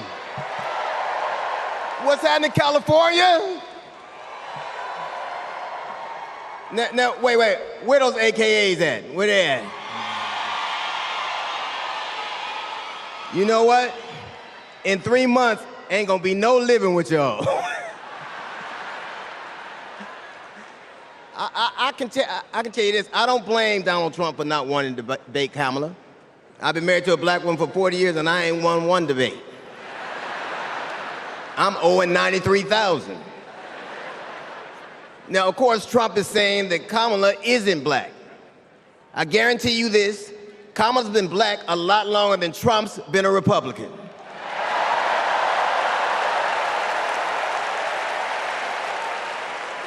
And if he keeps sliding in the polls the way he is, the only way he can keep Kamala out of the White House is if he buys it and refuses to rent it to her.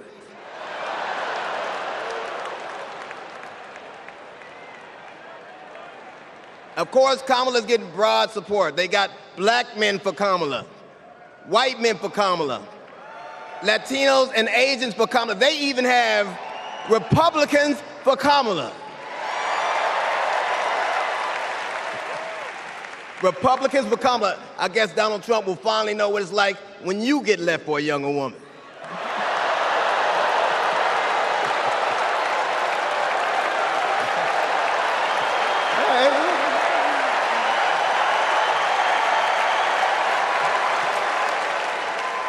But seriously, Kamala knows the truth about the American dream, that hard work is not enough, hard work alone is not enough to succeed, that you need access and information and opportunity. And she knows that some folks are often denied those very things. As president, she will give each and every one of us a fair shot in life. But I have to admit, I didn't always believe that. I mean, if you told me the 15-year-old me would be on stage supporting a prosecutor and a teacher,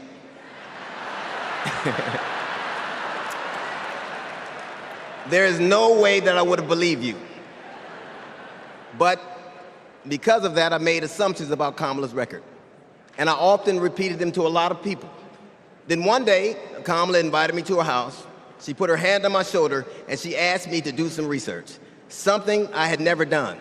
Something a lot of people I know had never done before. Imagine attacking someone's character without a single Google search. So I did what I should have done in the first place. I learned that she had done for us exactly what she promised to. I believe that your apology should be as loud as your accusation, and I'm here apologizing in front of the whole damn world. I was wrong. I was wrong, and I'm so very glad I was wrong because, Kamala, you give me hope for the future, a future where my grandchildren, Nola and Stevie, had the freedom to control their own bodies, where they have the opportunity to go as far as their wits and their talents would take them. That future, ladies and gentlemen, is possible, but only if we elect Kamala Harris as the 47th President of the United States of America.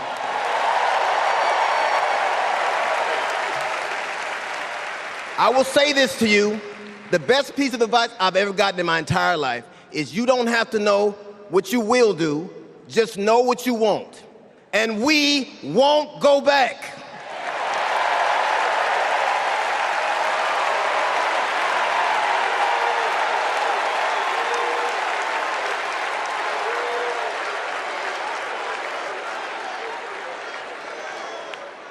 The energy in this room is electric.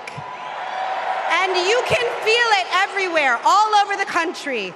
In the coming weeks, I want us to find ways to maintain this energy and this joy and this commitment, because there will be days when the work ahead seems impossible.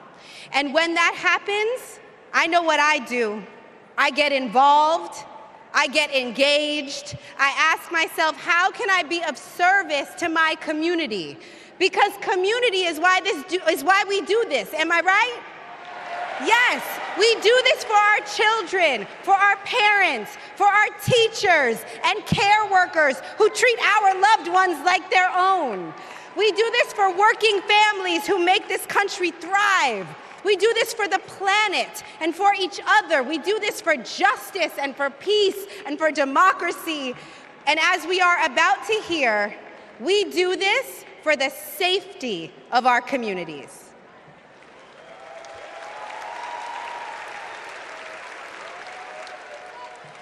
Please welcome Genesee County, Michigan Sheriff Chris Swanson.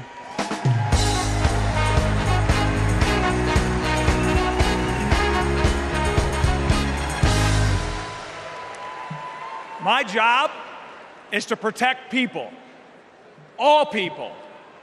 In 2020, righteous anger spilled over into the streets of Flint, Michigan. One bad decision from either side, and there would have been bloodshed. But that didn't happen. We laid down our riot gear, and we embraced the community, and instead of hate, we chose hope.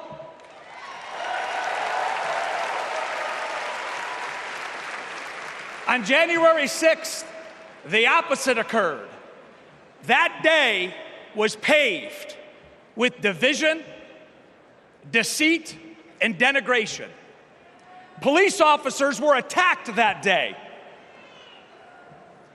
It could have been stopped.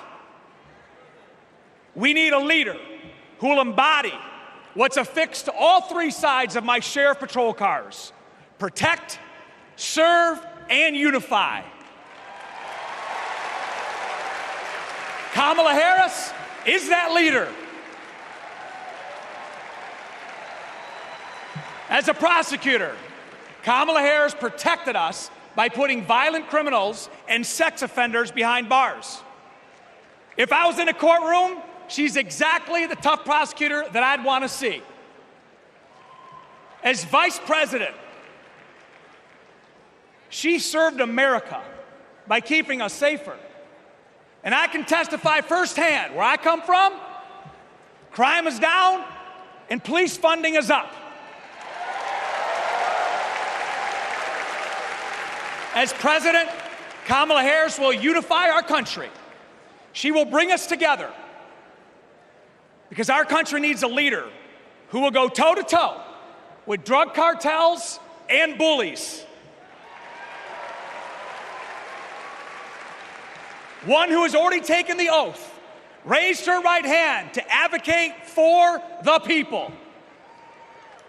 I can tell you in 2020, we were able to turn a protest into a peaceful movement by walking together. One city, one community, and one country. America, let's walk. Let's walk. Let's walk together and let's elect Kamala Harris and turn hate into hope yet again. Thank you.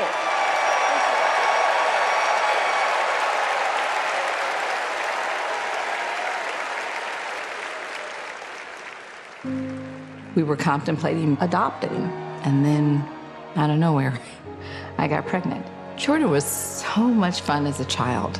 When all of a sudden, Oh my God, somebody's shooting! 3 of those rounds he aimed at Jordan. Jordan didn't deserve to die that way. Reports of an active shooter at a high school.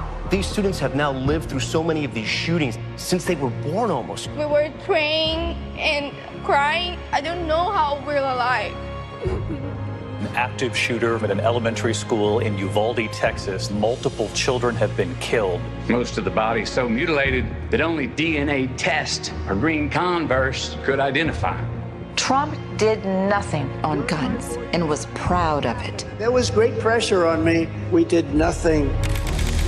After a mass shooting in Iowa, Trump said, I have to get over it. "You never get over it." Kamala Harris and Joe Biden refused to get over it.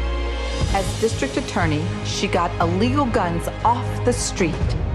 As Attorney General, she took on transnational crime rings and stopped gun trafficking. As Vice President, she helped pass the most sweeping gun violence legislation in 3 decades, keeping guns out of the hands of criminals, expanding background checks, closing loopholes. We'll finally pass red flag laws, universal background checks, and an assault weapons ban. Kamala understands the fight we're in. The power is with the people. And gives people like me, survivors like me, hope.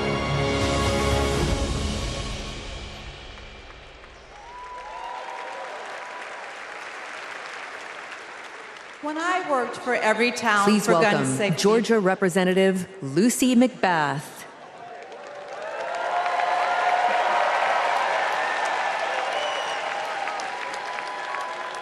When I worked for Everytown for gun safety and Moms Demand Action for Gun Sense in America, I saw firsthand the power of telling our stories. You've just heard mine, but there are many more to tell.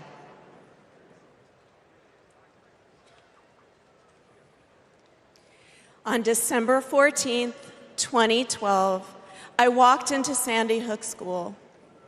I stopped at the office, chatted with my principal, then started my day with my second graders. Suddenly, a loud crash, like metal folding chairs falling. 154 gunshots blaring. Hiding in the coats, trying to sing with my students, trying to read to them, trying to drown out the sounds. Terror, crying, running. I carry that horrific day with me. 20 beautiful first grade children and 6 of my beautiful colleagues were killed. They should still be here.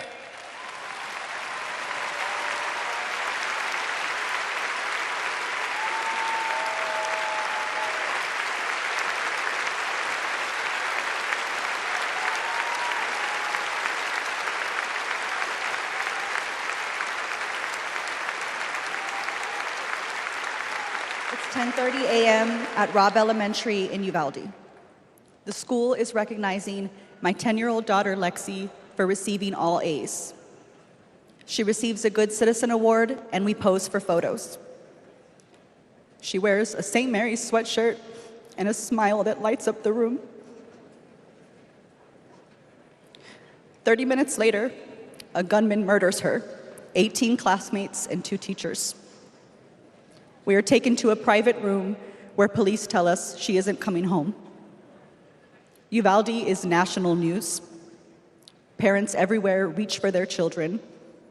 I reach out for the daughter I will never hold again.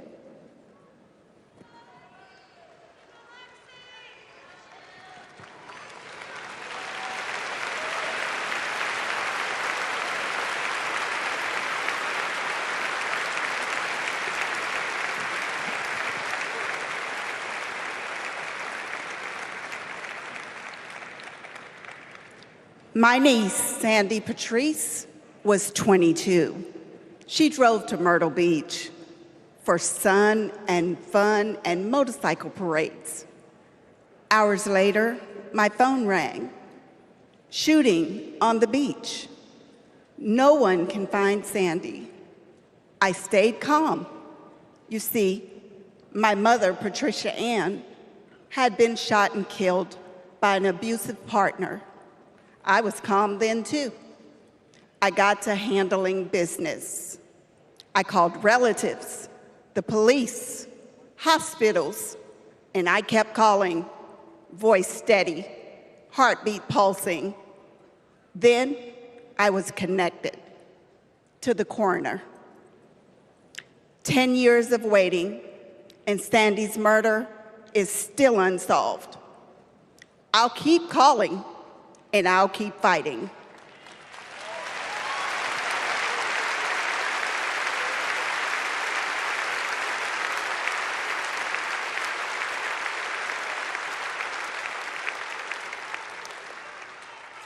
I was in high school when my classmate got shot. It changed my story. Instead of worrying about taking a test, I started worrying about living to take another test. They say schools are for learning, and I did learn a lot that day. I learned how to run, how to hide and drop, that what happens in the news can happen to me. But I learned something else too, that we can write and must write a new story if we choose to.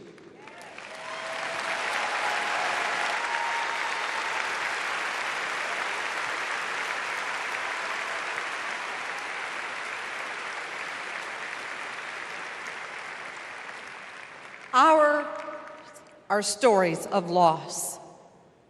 But make no mistake, our losses do not weaken us. They strengthen our resolve. We will secure safer futures that we all deserve. We will organize. We will advocate. We will run for office.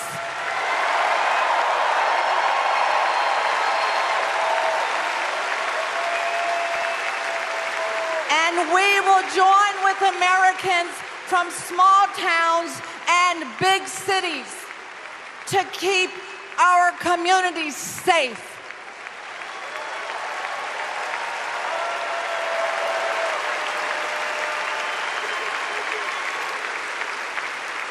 And we will elect leaders like Kamala Harris, who won't just empathize, but will act.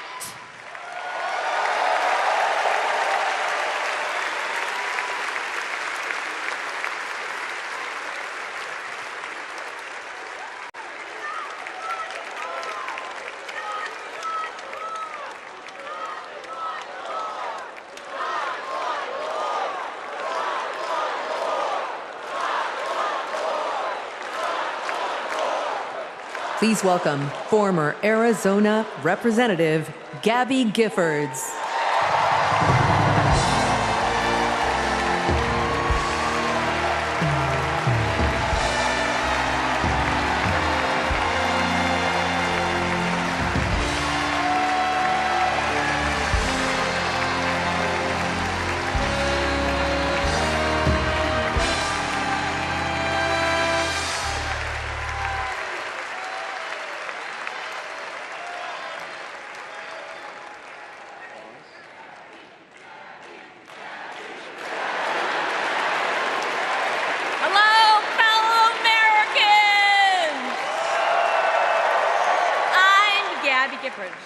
I was born in the great state of Arizona.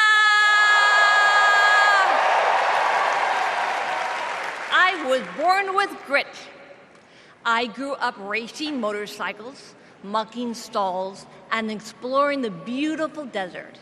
I fell for an astronaut.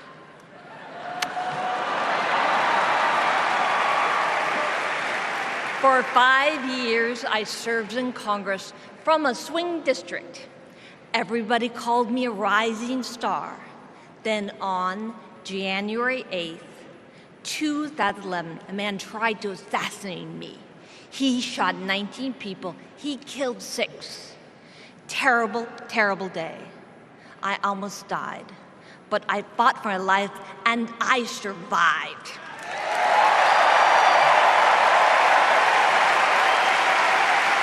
I learned to walk again, one step at a time.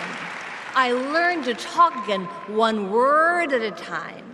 So many people helped me as I worked hard to recover, including a decent man for Delaware who always checked in. He still does.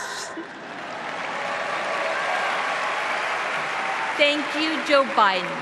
Thank you for everything.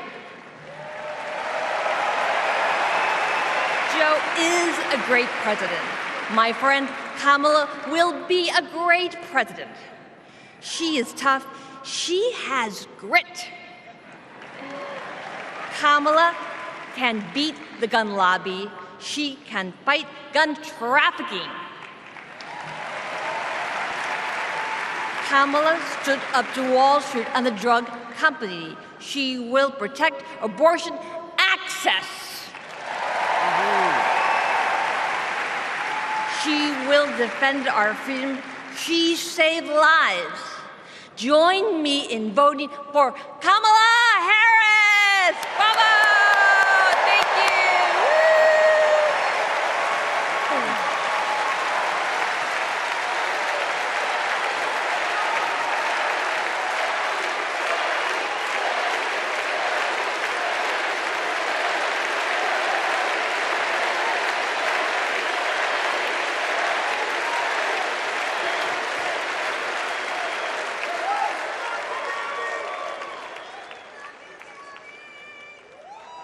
Don't know why, but I feel like I had the honor of meeting Vice President Harris when I got to introduce her when she spoke at my high school about gun violence. Parkland happened, and all I could think about is that I wanted to keep my kids safe. On July 4th, 2022, I was next in line to walk in the Highland Park Independence Day Parade when gunshots erupted. 7 people were shot and killed, and 48 more were injured. Vice President Harris has been a gun sense champion since she was our California AG. We have 2 options in November. We have Kamala Harris, who has already proven her leadership in the Biden-Harris administration. They passed the first ever comprehensive gun reform in 30 years. Meanwhile, Donald Trump has cozied up to the NRA and the gun lobby. I have full confidence in Vice President Harris that she's dedicated to and committed to finding a solution to end gun violence.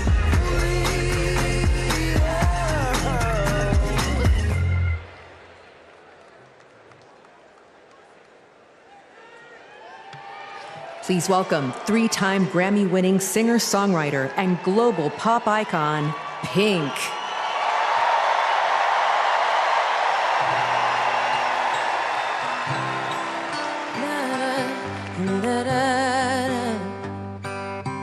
We are searchlights we can see in the dark.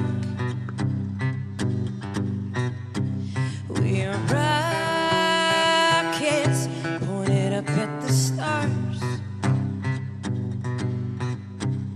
We are billions of beautiful hearts.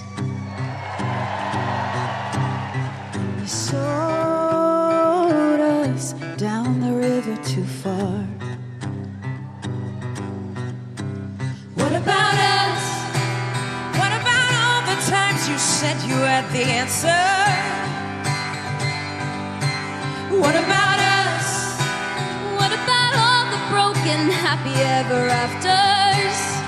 Oh, what about us? What about all the plans that ended in disaster? What about love? What about trust? What about us? We are problems that want to be solved. We are children that need to be loved. We were willing, we came when you called. But man, you fooled us. Enough is enough. Oh, what about us? What about all the times you said you had the answers? What about us? What about all the broken happy ever afters? What about us? What about all the plans that ended in disaster? What about love? What about trust? What about us? Sticks and stones, they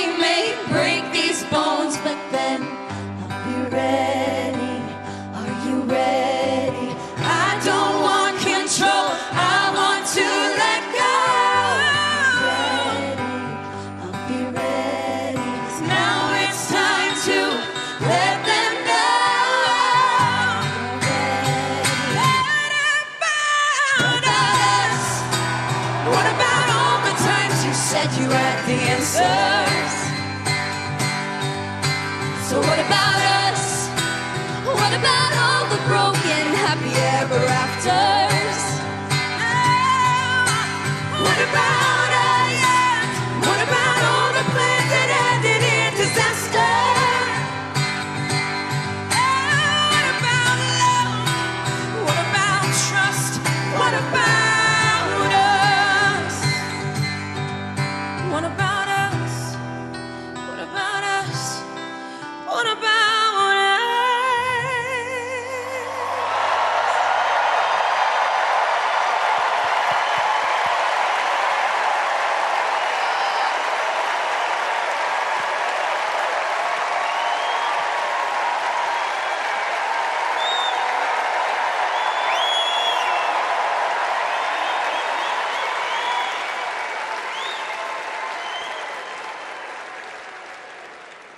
Global security and global prosperity depend on the leadership of the United States of America. And a strong America remains indispensable to the world. Our democratic ideals of freedom and liberty inspire billions, and our military is the strongest in the world. Our military is a force that underwrites global stability and our national security.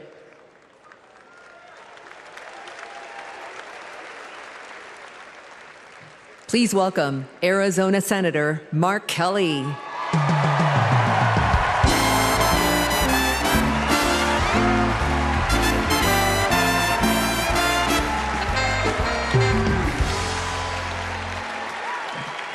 Hello, Chicago. Hello, Democrats.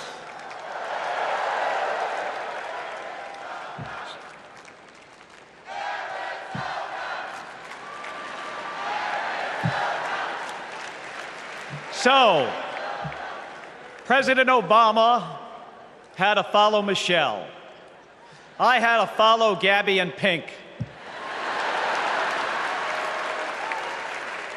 Gabby amazes me every single day. She was able to walk out and address you tonight because she's a fighter. And thanks to a team of doctors, nurses, and especially her speech therapist. We all need a team. I've flown into space 4 times. I've flown into combat nearly 40 times. Not once did I do that by myself. It took a team to accomplish a mission. It always does. I flew in the Navy during the first Gulf War. America rallied our allies to kick out a tyrant who invaded a neighbor. Today, Vladimir Putin is testing whether we're still that strong. Iran, North Korea, and especially China watch closely. What's Trump's answer? He invited Russia to do, and these are his words, not mine, whatever the hell they want. Vice President Harris has always championed America's support for NATO, for Ukraine, and for the Ukrainian people. On the Senate Intelligence Committee, she investigated Russian interference in our election. She defends free and fair elections everywhere. You already know how Trump feels about those. Donald Trump skipped his intelligence briefings. He was too busy sucking up to dictators and dreaming of becoming one himself.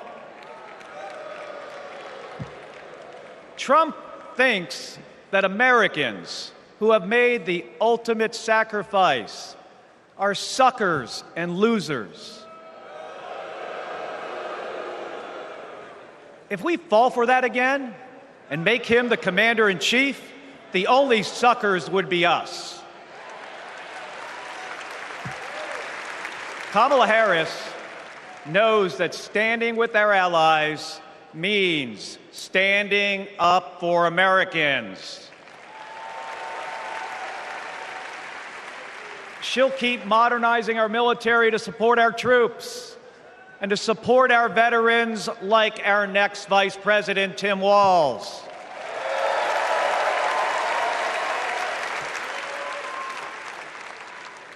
The world laughs at Trump, literally. But folks, it is not funny. When he was president, that meant the world was laughing at us. The threats we face are too serious. The sacrifices our service members make are too sacred. The alliances we've spent decades building are too critical. That's what's at stake now. And the choice isn't even close. But in Arizona and nationwide, this election will be.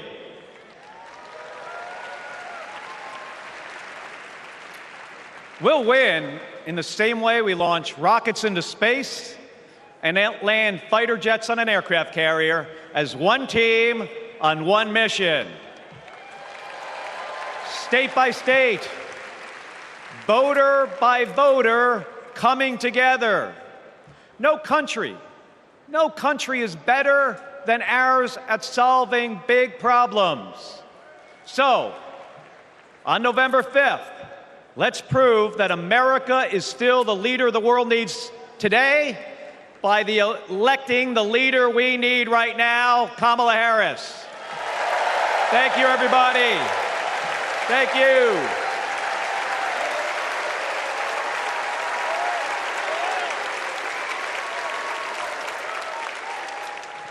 Please welcome former Secretary of Defense Leon Panetta.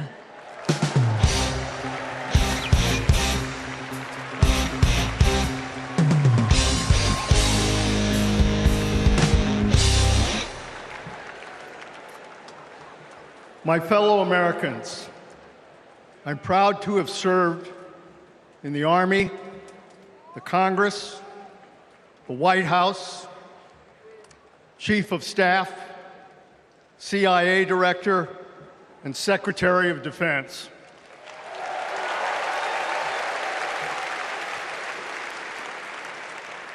I've looked into the eyes of our warriors and deployed them into battle.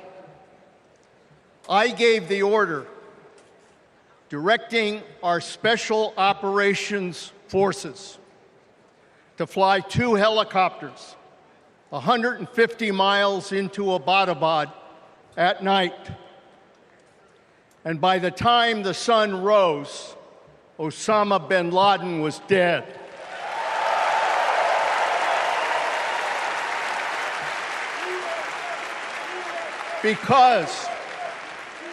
Because nobody attacks our country and gets away with it. Nobody.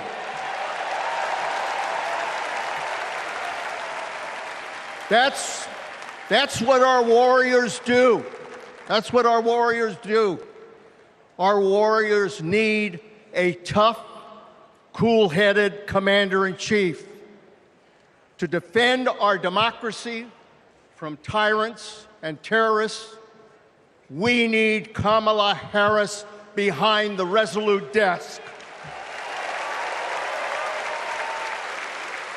She knows the tyrant when she sees one. And our allies know a leader when they see one. On the Senate Intelligence Committee and as vice president, she worked with more than 150 world leaders. She's looked our allies in the eye and said, America has your back. Trump would abandon our allies and isolate America. We tried that in the 1930s. It was foolish and dangerous then, and it's foolish and dangerous now.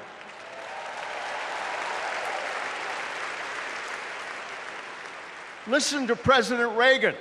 President Reagan.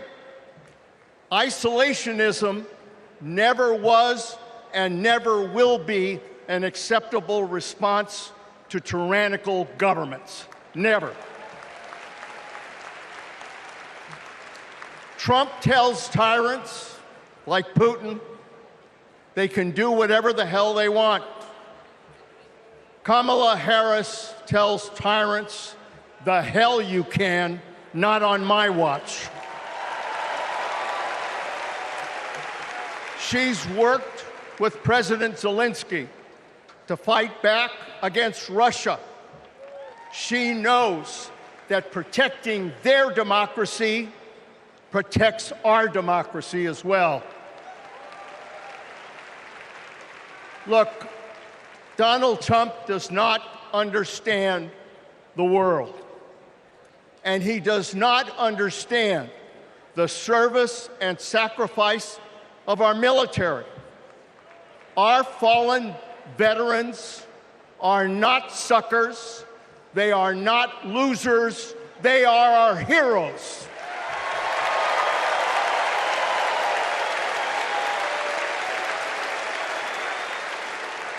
Kamala Harris will honor our veterans. And in Tim Walz, we will have a vice president who has served in uniform honorably for 24 years.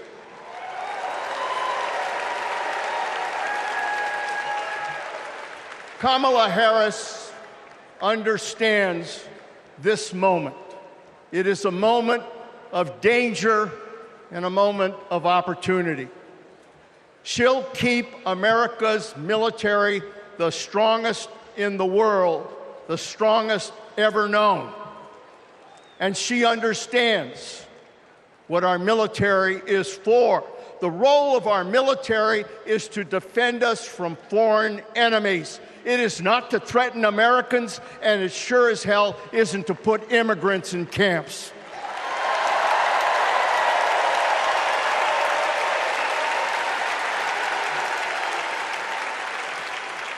Every president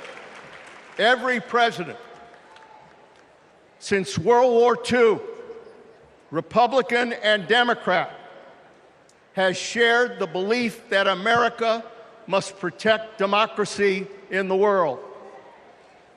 Every president has honored our veterans and their sacrifices. Every president, but one. So we face a critical choice: to vote for someone who stands with our military and stands up for democracy, or someone who will disrespect our heroes and undermine our democracy. My fellow Americans, there is only one choice. One choice. And let me tell you something. When she takes her oath of office, as she will this January,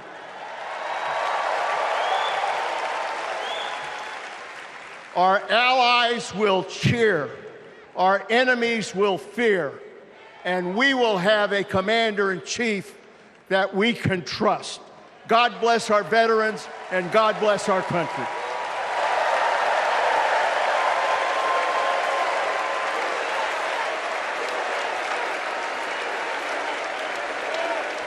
Please welcome Arizona Representative Ruben Gallego.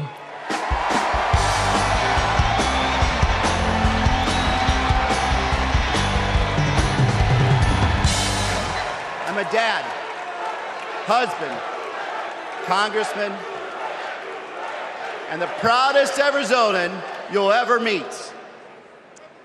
But I am even prouder to be a Marine. Rah! My mom raised us alone on a secretary's salary. I slept on the floor. I worked every job I could: meat packing, construction, making pizzas. I made it to Harvard with no money or connections. Other kids were happy because they were at Harvard. I was happy because I finally had a mattress. Then I enlisted, fought alongside my brothers with Lima 325 in Iraq. They called us Lucky Lima, but our luck ran out. We saw some of the heaviest combat of the war. And when we got home, the government failed to help us readjust. We have a duty to care for our patriots who serve our nation.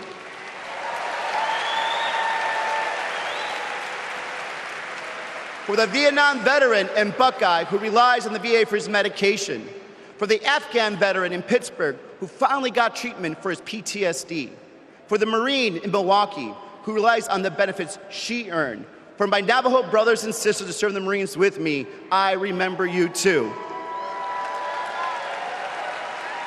Kamala Harris and Tim Walz are fighting for them. Kamala Harris has delivered more benefits to more veterans than ever before, and has achieved the lowest veterans unemployment rate in history. Vice President Harris has stood up for us and our families always. Tim Walz served for 24 years.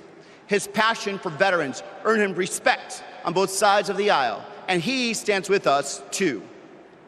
In fact, let me introduce you to some of the many Democrats who understand what service means, because we put country over politics. We were proud to wear the uniform. And we're proud serving our countries in city halls, state capitals, the U.S. House, and the Senate. These veterans represent the best of our country. We stand united as veterans, Democrats, and patriots to fight for everyone who serves.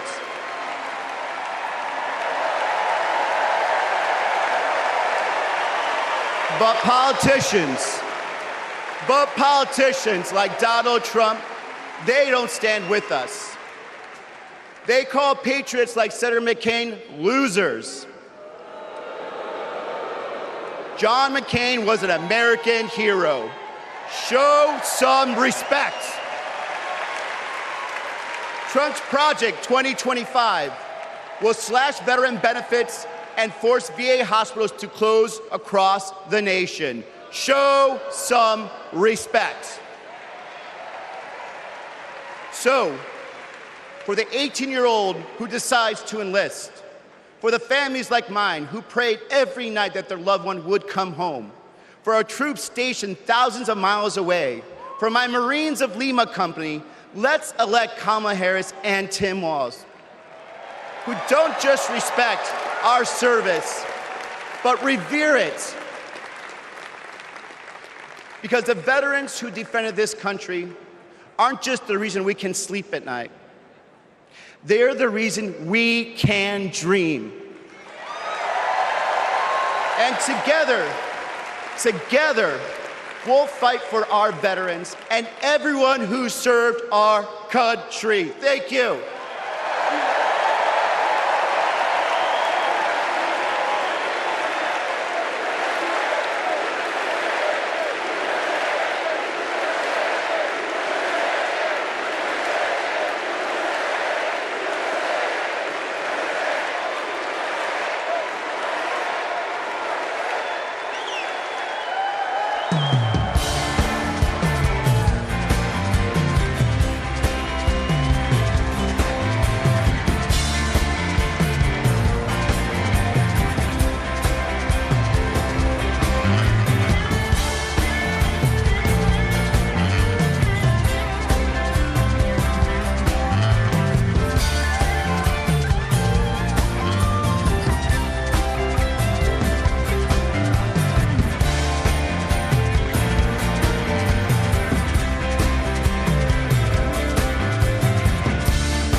Please welcome Michigan Governor Gretchen Whitmer.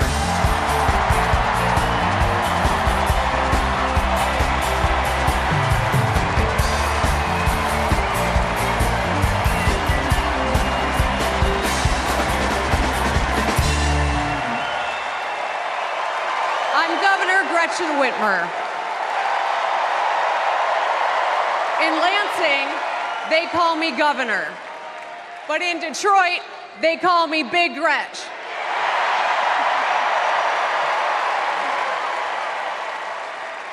Donald Trump called me that woman from Michigan as an insult. Being a woman from Michigan is a badge of honor.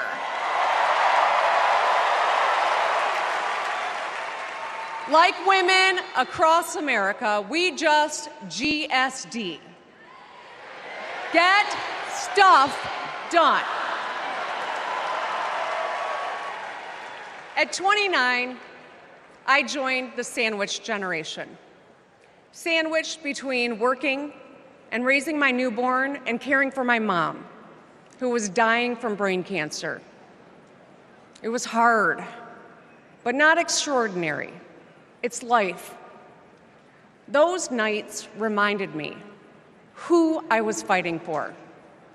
People just trying to make it. Kamala Harris knows who she's fighting for, too. She took care of her mom, who also battled cancer. As president, she'll fight to lower the cost of health care and elder care for every family. She's lived a life like ours. She knows us. Donald Trump doesn't know you at all. You think he understands that when your car breaks down, you can't get to work? No. His first word was probably chauffeur. You think he's ever had to take items out of the cart before checking out? Hell, you think he's ever been to a grocery store? That's what the chauffeur is for. But Kamala Harris, she gets us. She sees us. She is us.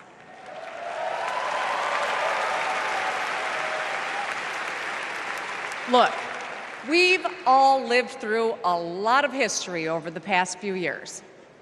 Floods and fires, an attempted coup, a plot, and a pandemic. It's exhausting. We don't know what the next 4 years will bring. But what we do know is this. Through it all, your life won't stop. You're going to have to get to work, pick up the kids, and pay your bills. And then one day, when you're just trying to get everyone out the door, a news alert goes off. Something happened. Something hit the fan. You'll ask, is my family going to be okay? And then you'll ask, who the hell is in charge? What if it's him? What if it's that man from Mar-a-Lago?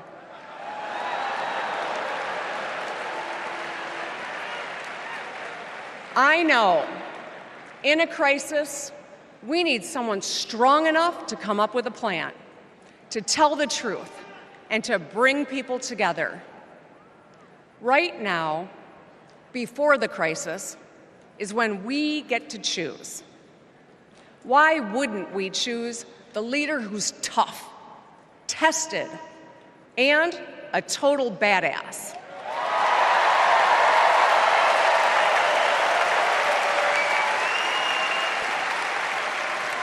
I know who I want as our commander-in-chief. America, let's choose Kamala Harris.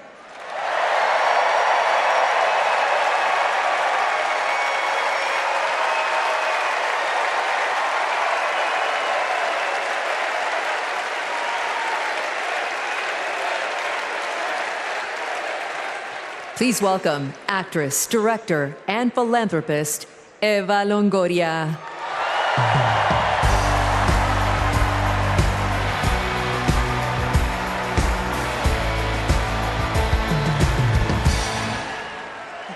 Hello, Chicago! Yes! I am so excited to be here tonight. What an honor to be part of this historic moment, and y'all are part of it. Look, I have known Kamala Harris for more than a decade, and she comes from a family a lot like mine, and I'm sure a lot like yours. We were both raised knowing that no one was going to hand us anything, especially as women. That we were going to have to touch every rung of the ladder to get ahead. We were going to have to work really hard. Now, she worked at McDonald's, but I worked at Wendy's. And look at us now. You see, Kamala and I were able to see beyond the horizon because our families supported our big dreams. Well, guess what? As Americans, we're all part of one big family. Somos familia. And as familia, we have to have each other's back. We have to support each other's dreams because Kamala's success is our success. And she supports us to dream big too. So let me tell you, in the Latino community, in our community, we have a saying, sí se puede, which means yes. It means yes, we can. But tonight, I'm here to tell you, yes, she can. So we're going to say, she se puede. So when someone asks you, is she ready to lead this country forward, we're going to say, she se puede.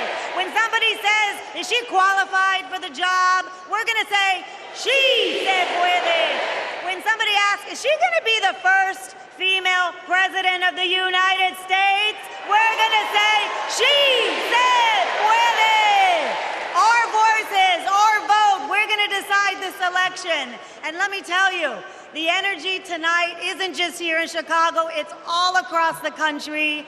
People are gathered at watch parties everywhere to celebrate Kamala Harris. Say hello.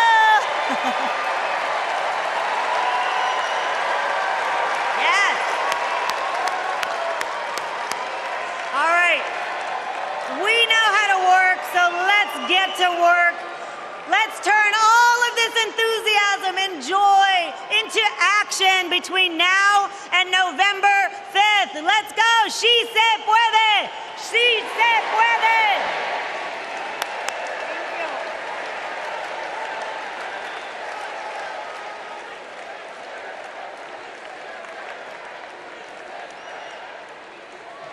Please welcome former Illinois Republican Representative Adam Kinzinger.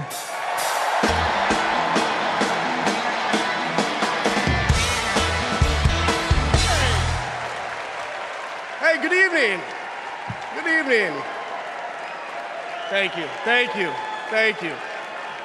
I'm Adam Kinzinger, and I am proud to be in the trenches with you as part of this sometimes awkward alliance that we have to defend truth, defend democracy, and decency. I was just a kid when I was drawn to the party of Ronald Reagan, to his vision of a strong America, the shining city on a hill. I was a Republican for 12 years in Congress, and I still hold on to the label.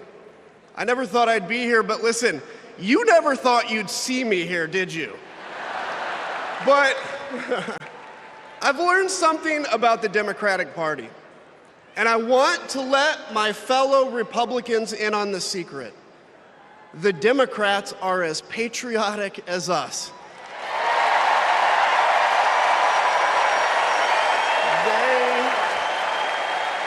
They love this country just as much as we do.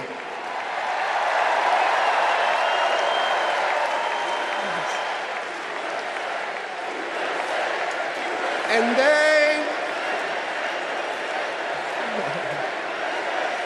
And they are as eager to defend American values at home and abroad as we conservatives have ever been. I was relieved to discover that because I've learned something about my party too, something I couldn't ignore. The Republican Party is no longer conservative. It has switched its allegiance from the principles that gave it purpose to a man whose only purpose is himself. Donald Trump is a weak man pretending to be strong. He is a small man pretending to be big. He's a faithless man pretending to be righteous. He's a perpetrator who can't stop playing the victim. He puts on, listen, he puts on quite a show, but there is no real strength there. As a conservative and a veteran, I believe true strength lies in defending the vulnerable. It's in protecting your family. It's in standing up for our Constitution and our democracy. That is the soul of being a conservative. It used to be the soul of being a Republican, but Donald Trump has suffocated the soul of the Republican Party. His fundamental weakness has coursed through my party like an illness, sapping our strength, softening our spine, whipping us into a fever that has untethered us from our values. Our democracy was frayed by the events of January 6th, as Donald Trump's deceit and dishonor led to a siege on the United States Capitol. That day, I stood witness to a profound sorrow, the desecration of our sacred tradition of peaceful transition of power, tarnished by a man too fragile, too vain, and too weak to accept defeat.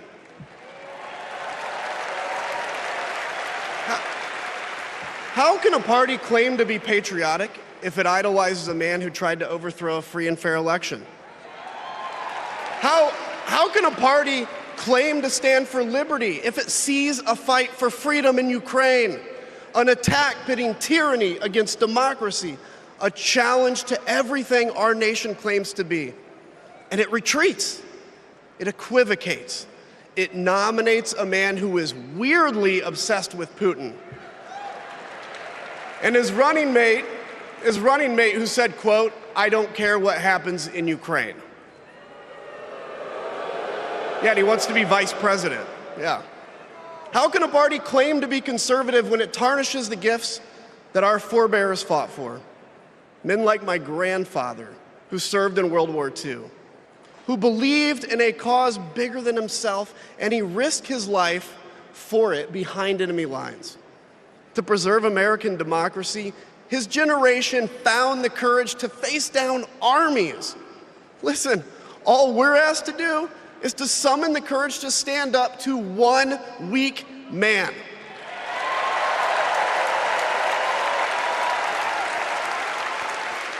Some have questioned why I've taken the stand I have. The answer is really simple, ladies and gentlemen. We must put country first. And tonight, as a Republican speaking before you, I'm putting our country first.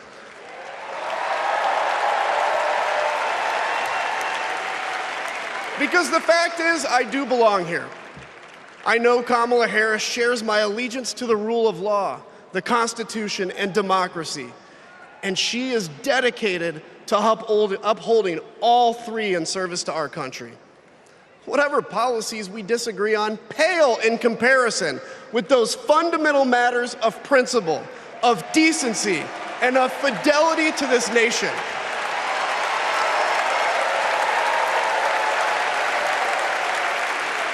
Listen,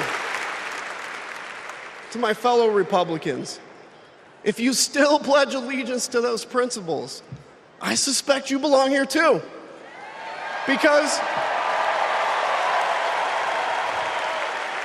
Because democracy knows no party. It's a living, breathing ideal that defines us as a nation. It's the bedrock that separates us from tyranny, and when that foundation is fractured, we must all stand together, united, to strengthen it.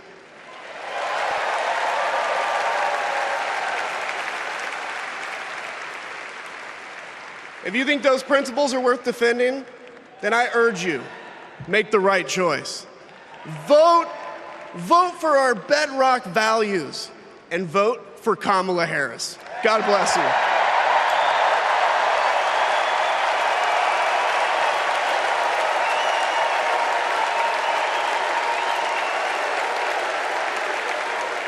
Please welcome lawyer, policy advocate, and sister of the Vice President, Maya Harris.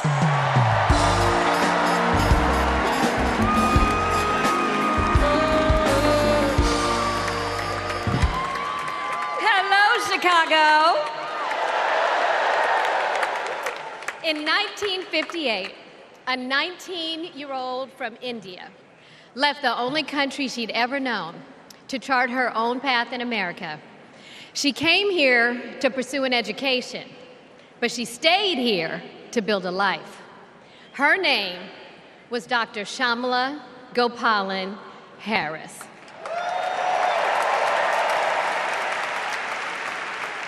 But we called her Mommy. Mommy was so many things to so many people. A civil rights activist, a scientist, a devoted mother to her 2 little girls. But most of all, Mommy was a trailblazer who defied the odds and defined herself. And when it came to Kamala and me, Mommy had great expectations for us, but she had even greater expectations of us. She raised us to believe that we could be and do anything. And we believed her.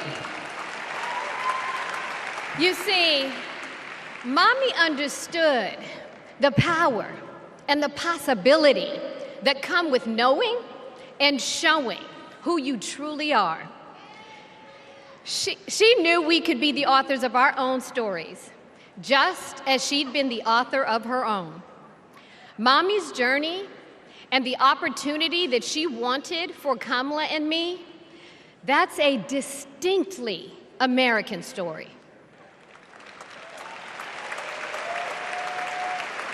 We may all have different histories, different struggles, or different perspectives, but what binds us together is the fervent desire to be free, to fulfill our God-given potential. Kamala's entire life has been about fighting for each of us to have that freedom. And like so many Americans, Kamala knows what it's like to be underestimated and be counted out. She knows what it's like to be the underdog and yet still beat the odds. And now, she has created so much electricity, so much optimism, so much joy throughout the nation, and it is why we need her leadership in this historic moment.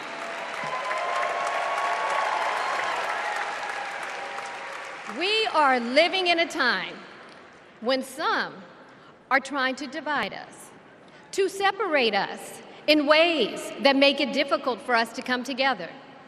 Well, look, my sister rejects that view. Where others push darkness, Kamala sees promise. Where others feel detachment, Kamala fosters connection. Where others want to drag us back to the past, my sister says, hold up now, we are not going back.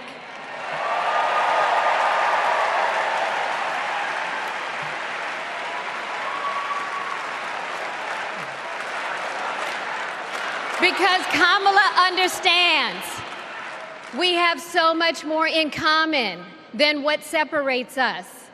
She knows the measure of our success isn't just winning an election. It's about who we bring along and lift up in the process.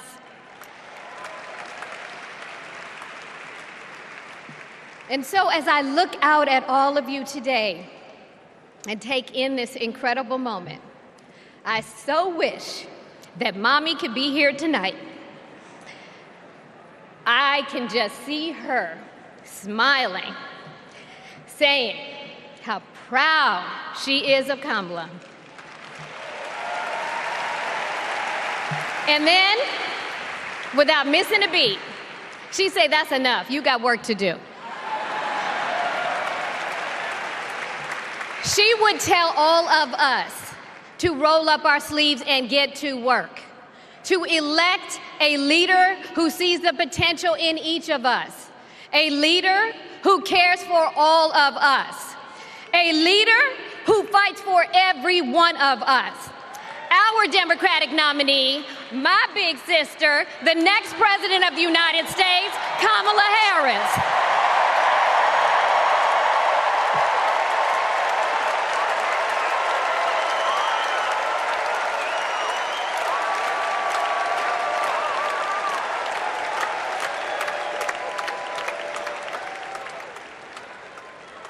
Please welcome North Carolina Governor Roy Cooper.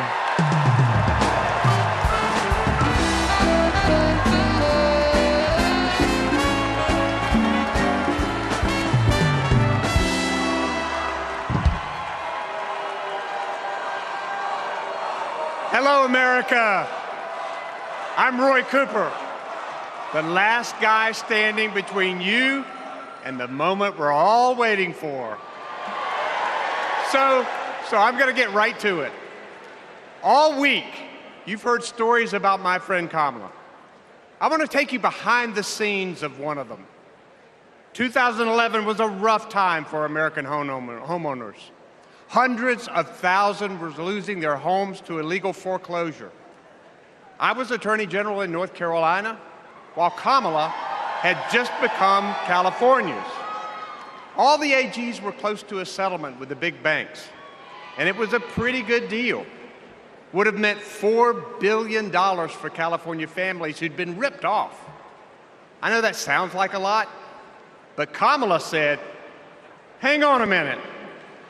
I've met these families. I know what they've been through, and they deserve more. She went toe-to-toe with some of the world's most powerful executives, and she refused to give in. Let me tell you, this was a huge risk, but she knew it was a risk worth taking. That's Kamala. And we all know what happened. The banks caved. That $4 billion for California families became $20 billion.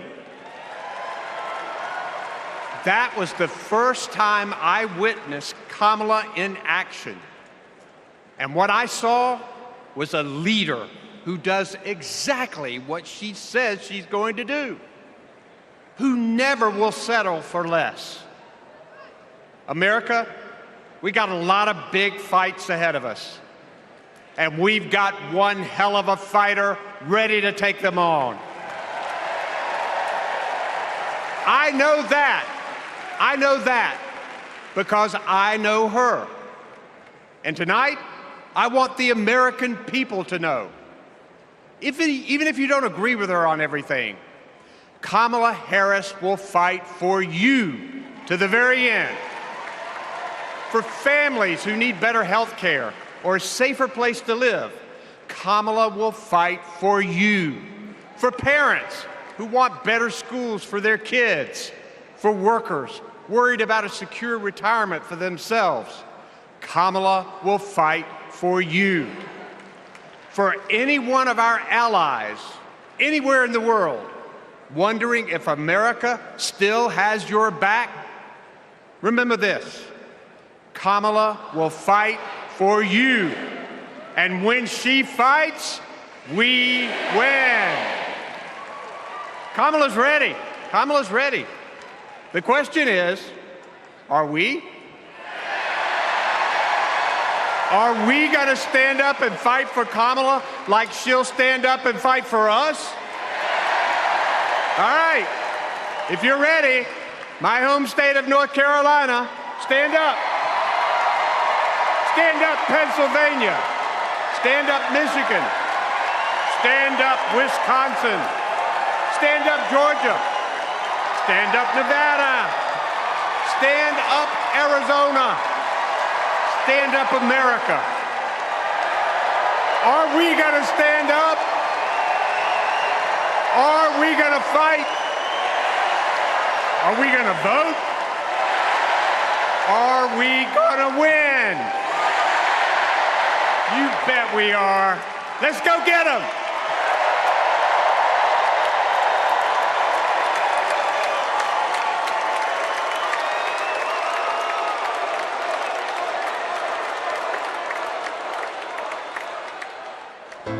She grew up in a tight-knit neighborhood. It was the kind of place where your neighbor would look after you when school let out, where your first grade teacher would show up at your law school graduation. It's where Kamala Harris learned what it means to be in the middle class, making every paycheck count. She was raised by a working mom who taught her about standing up for what's right and protecting the people you love. Kamala carries the lessons of our mother, the fighting spirit of our mother, the compassion. She was all of 5 feet tall. If you met her, you would have thought she was 7 feet tall. And our mother, if I'd ever come home complaining about anything, she wouldn't have it. The first thing she'd say is, well, just stop the complaining. Just tell me what you're going to do about it. And since she was a young girl, Kamala Harris has been fighting for families like the ones she grew up with. That is Kamala. She can't help herself from standing up for people and standing up for what she thinks is right. She has been that way our whole lives. Being a protector is what led her to become a prosecutor. Looking back now, I could say it was her calling. As a courtroom prosecutor, she went after predators who targeted women and children, and fraudsters who ripped off working families. And she put dangerous gang members and human traffickers behind bars. We didn't have partnerships with DOJ or FBI or DEA or any of those law enforcement agencies. Now, we all work collaboratively. She was the person who built the foundation in how we do criminal justice in America. As Attorney General of California, she held the big Wall Street banks accountable for fraud, winning $20 billion for California families. She took on one of the largest for-profit colleges that was scamming students. And in the Senate, she fought for her constituents with the determination of a prosecutor, standing up for reproductive freedom. Can you think of any laws that give the government the power to make decisions about the male body? I'm not thinking of any right now, Senator. She fought to keep our children safe from the terror of gun violence. How many of you guys had to have a drill where you learned about how you need to hide in a closet or crouch in a corner in the event that there is a mass shooter? Look at that. Look at that. On the Intelligence Committee, she defended our nation against foreign adversaries. And in 2020, she made history as the first woman to be elected Vice President of the United States. She cast the tie-breaking vote to deliver urgent relief to the American people during the pandemic. She beat Big Pharma to lower prescription drug costs and cap the cost of insulin, and led the fight to restore reproductive rights after Roe v. Wade was overturned. We have worked too hard and fought too long to see our daughters grow up in a world with fewer rights than our mothers. Because she's never been afraid to stand up to powerful interests. Sometimes people will open the door for you and leave it open, sometimes they won't. And then you need to kick that door down.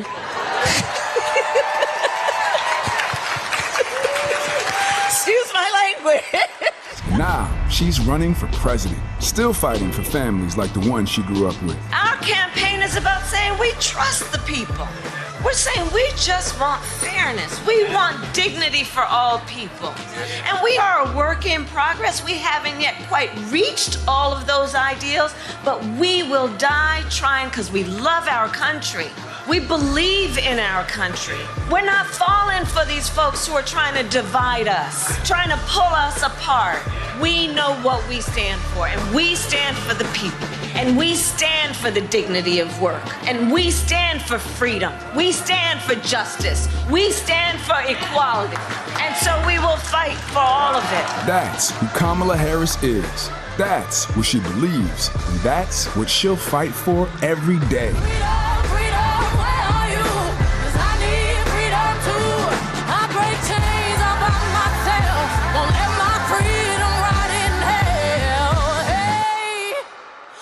Keep on running, cause the winner don't quit on themselves.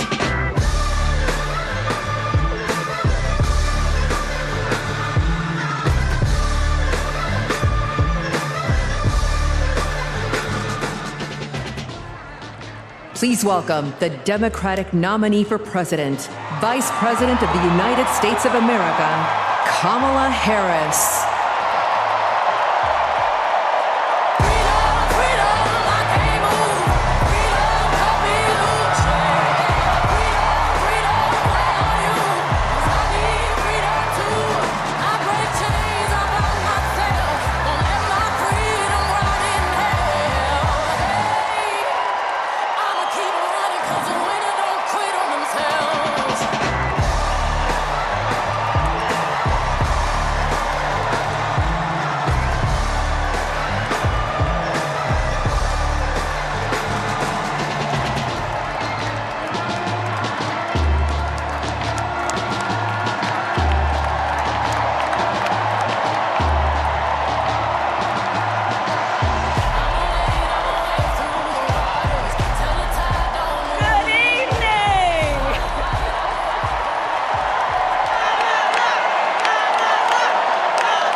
Okay. Thank you all. Okay. Thank you, thank you, thank you, thank you, thank you. Thank you, thank you. Please, thank you, please. Thank you so very much. Thank you, everyone. Thank you, everyone. Thank you. Okay, let's get to business. Let's get to business. All right. So let me start by thanking my most incredible husband, Doug, for being an incredible partner to me, an incredible father to Cole and Ella, and happy anniversary, Dougie. I love you so very much. To our President, Joe Biden. When I think about the path that we have traveled together, Joe, I am filled with gratitude. Your record is extraordinary, as history will show, and your character is inspiring. And Doug and I love you and Jill and are forever thankful to you both.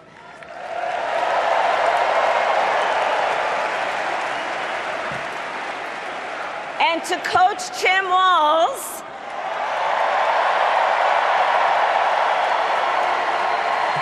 you are going to be an incredible vice president. And to the delegates and everyone who has put your faith in our campaign, your support is humbling. So, America, the path that led me here in recent weeks was no doubt unexpected. But I'm no stranger to unlikely journeys. So, my mother, our mother, Shamala Harris, had one of her own. And I miss her every day, and especially right now. And I know she's looking down smiling. I know that. So my mother was 19 when she crossed the world alone, traveling from India to California with an unshakable dream to be the scientist who would cure breast cancer. When she finished school, she was supposed to return home to a traditional arranged marriage. But as fate would have it, she met my father, Donald Harris, a student from Jamaica. They fell in love and got married, and that act of self-determination made my sister Maya and me. Growing up, we moved a lot. I will always remember that big Mayflower truck packed with all our belongings, ready to go to Illinois, to Wisconsin, and wherever our parents' jobs took us. My early memories of our parents together are very joyful ones. A home filled with laughter and music, Aretha, Coltrane, and Miles. At the park, my mother would say, "Stay close." But my father would say, as he smiled, "Run, Kamala, run. Don't be afraid. Don't let anything stop you."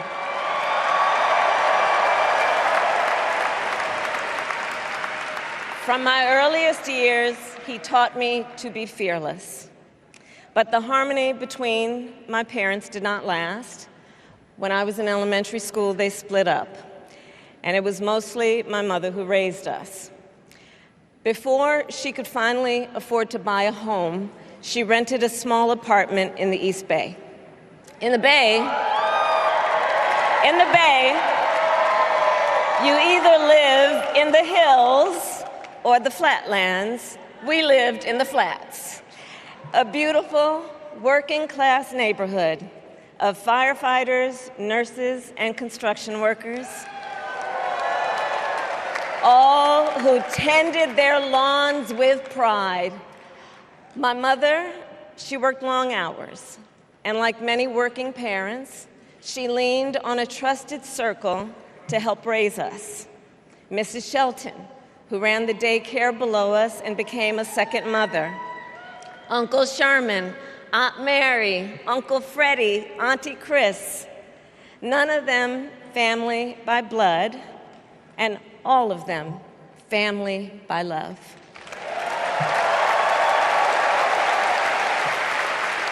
Family who taught us how to make gumbo, how to play chess, and sometimes even let us win. Family who loved us, believed in us, and told us we could be anything and do anything. They instilled in us the values they personified: community, faith, and the importance of treating others as you would want to be treated, with kindness, respect, and compassion. My mother was a brilliant, 5-foot-tall, brown woman with an accent. And as the eldest child, I saw how the world would sometimes treat her. But my mother never lost her cool. She was tough, courageous, a trailblazer in the fight for women's health, and she taught Maya and me a lesson that Michelle mentioned the other night. She taught us to never complain about injustice, but do something about it. Do something about it. That was my mother. And she taught us, and she also taught us, and never do anything half-assed. And that is a direct quote. A direct quote. I grew up immersed in the ideals of the civil rights movement. My parents had met at a civil rights gathering, and they made sure that we learned about civil rights leaders, including the lawyers like Thurgood Marshall and Constance Baker Motley, those who battled in the courtroom to make real the promise of America. So at a young age, I decided I wanted to do that work. I wanted to be a lawyer. And when it came time to choose the type of law I would pursue, I reflected on a pivotal moment in my life. You see, when I was in high school, I started to notice something about my best friend, Wanda. She was sad at school, and there were times she didn't want to go home. So one day I asked if everything was all right, and she confided in me that she was being sexually abused by her stepfather. And I immediately told her she had to come stay with us, and she did. This is one of the reasons I became a prosecutor, to protect people like Wanda, because I believe everyone has a right to safety, to dignity, and to justice.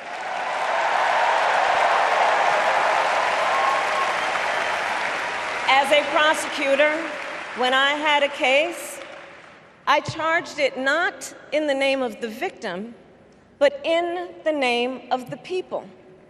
For a simple reason. In our system of justice, a harm against any one of us is a harm against all of us.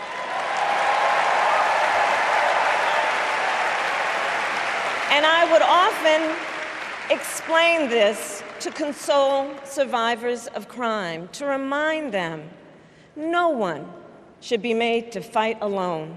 We are all in this together. And every day in the courtroom, I stood proudly before a judge and I said 5 words: Kamala Harris for the people.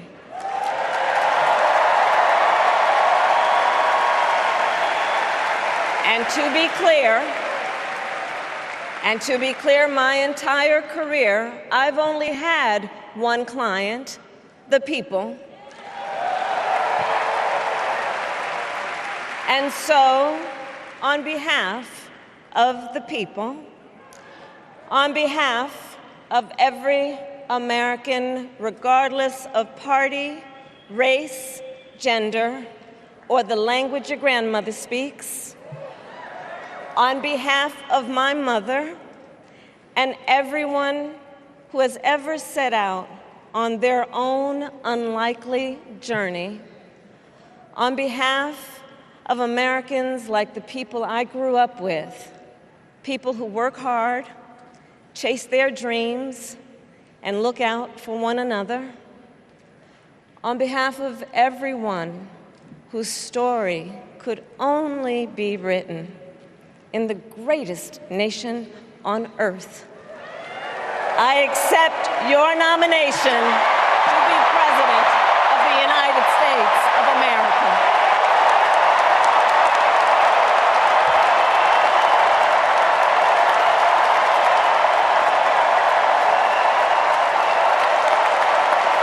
And with this election,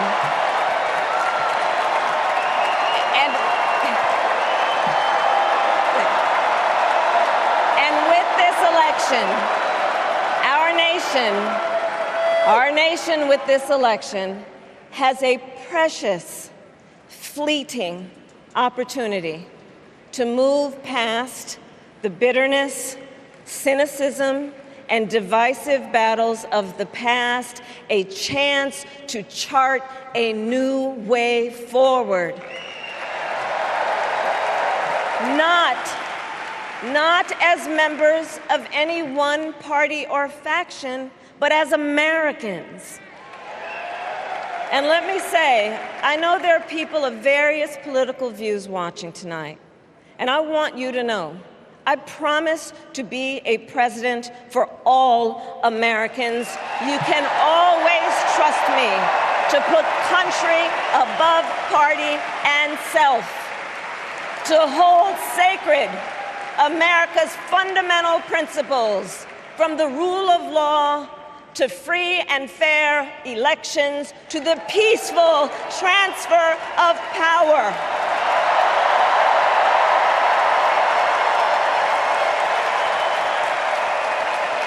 I will be a president who unites us around our highest aspirations, a president who leads and listens, who is realistic, practical, and has common sense, and always fights for the American people.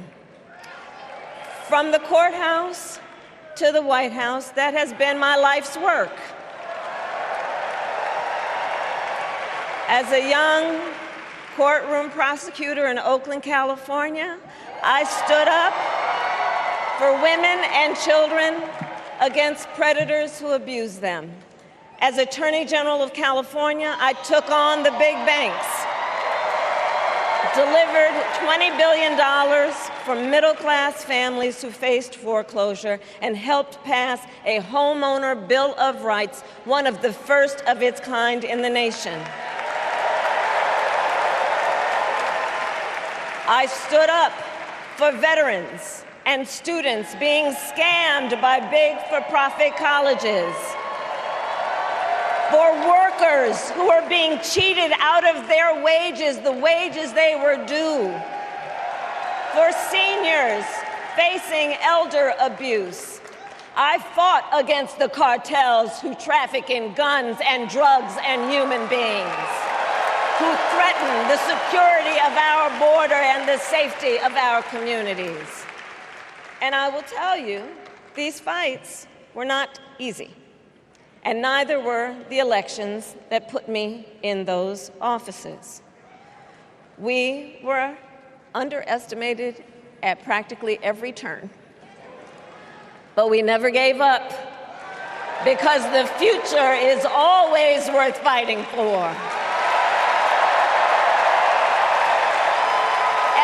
The fight we are in right now, a fight for America's future.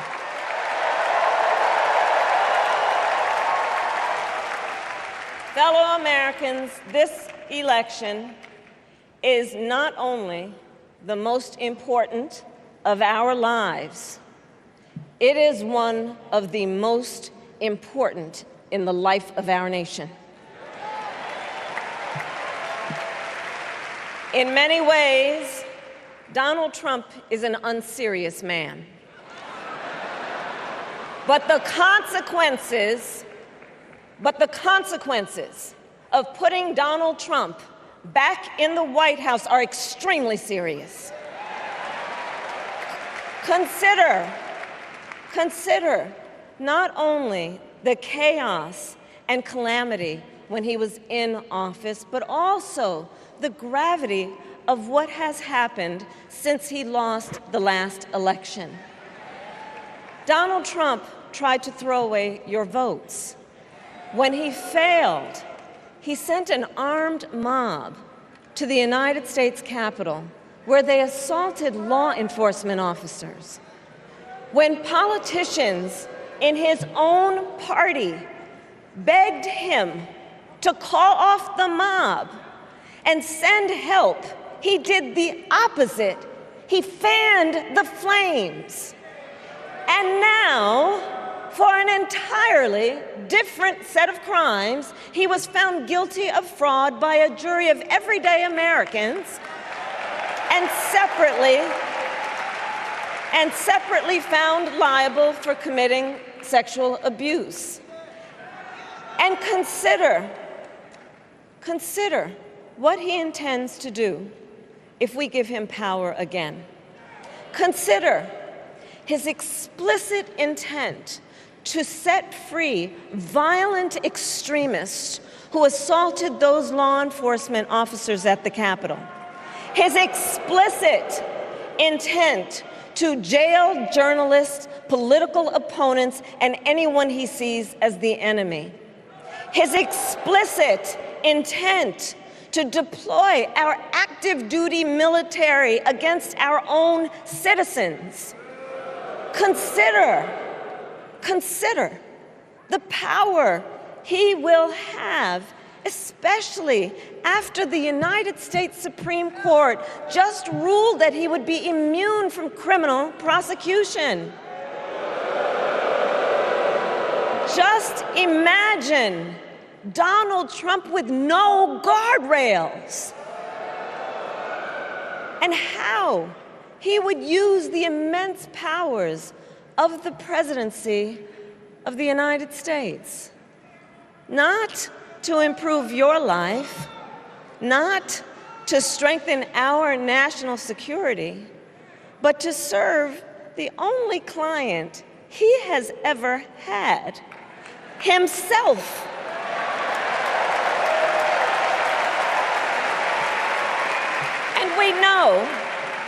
And we know what a second Trump term would look like. It's all laid out in Project 2025, written by his closest advisors, and its sum total is to pull our country back to the past. But America, we are not going back. We are not going back. We are not going back. We are not going back to when Donald Trump tried to cut Social Security and Medicare. We are not going back to when he tried to get rid of the Affordable Care Act, when insurance companies could deny people with pre-existing conditions. We are not going to let him eliminate the Department of Education that funds our public schools. We are not going to let him end programs like Head Start that provide preschool and childcare for our children. America, we are not going back.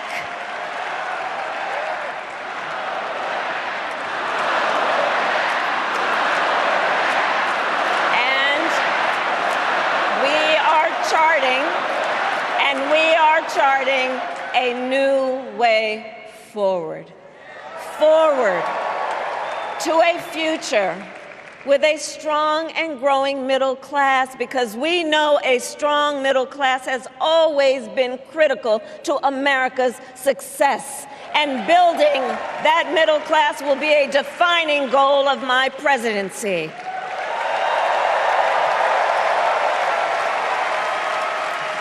And I'll tell you, this is personal for me. The middle class is where I come from. My mother kept a strict budget. We lived within our means, yet we wanted for little. And she expected us to make the most of the opportunities that were available to us and to be grateful for them. Because, as she taught us, opportunity is not available to everyone. That's why we will create what I call an opportunity economy, where everyone has the chance to compete and a chance to succeed. Whether you live in a rural area, small town, or big city. And as president, I will bring together labor and workers and small business owners and entrepreneurs and American companies to create jobs, to grow our economy, and to lower the cost of everyday needs like health care and housing and groceries. We will provide access to capital for small business owners and entrepreneurs and founders. And we will end America's housing shortage and protect Social Security and Medicare.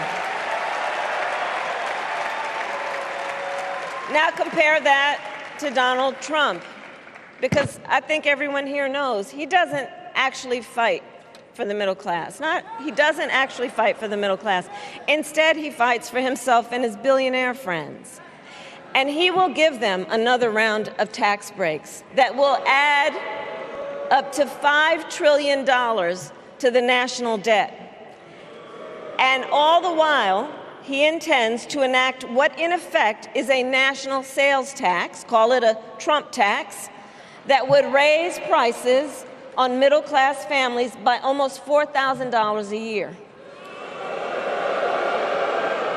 Well, instead of a Trump tax hike, we will pass a middle-class tax cut that will benefit more than 100 million Americans.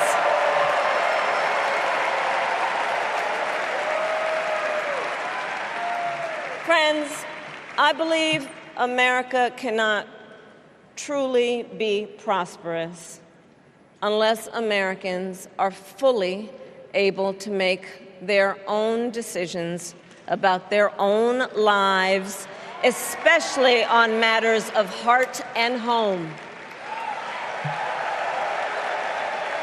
But tonight, in America, too many women are not able to make those decisions. And let's be clear about how we got here. Donald Trump handpicked members of the United States Supreme Court to take away reproductive freedom. And now he brags about it. In his words, quote, "I did it and I'm proud to have done it," end quote. Well, I'll tell you, over the past 2 years, I've traveled across our country, and women have told me their stories. Husbands and fathers have shared theirs. Stories of women miscarrying in a parking lot, developing sepsis, losing the ability to ever again have children, all because doctors are afraid they may go to jail for caring for their patients. Couples just trying to grow their family, cut off in the middle of IVF treatments. Children who have survived sexual assault, potentially being forced to carry a pregnancy to term. This is what's happening in our country because of Donald Trump. And understand, he is not done. As a part of his agenda, he and his allies would limit access to birth control, ban medication abortion, and enact a nationwide abortion ban with or without Congress. And get this, he plans to create a national anti-abortion coordinator and force states to report on women's miscarriages and abortions. Simply put, they are out of their minds.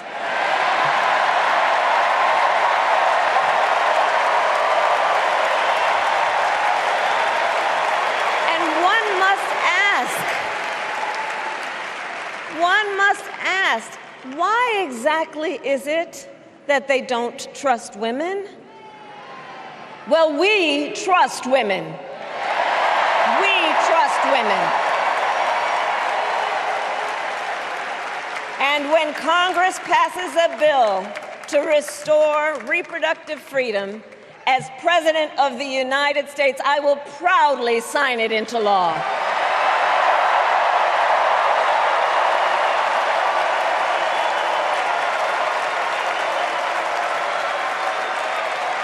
In this election, many other fundamental freedoms are at stake. The freedom to live safe from gun violence in our schools, communities, and places of worship. The freedom to love who you love openly and with pride. The freedom to breathe clean air and drink clean water and live free from the pollution that fuels the climate crisis, and the freedom that unlocks all the others the freedom to vote. With this election, we finally have the opportunity to pass the John Lewis Voting Rights Act and the Freedom to Vote Act.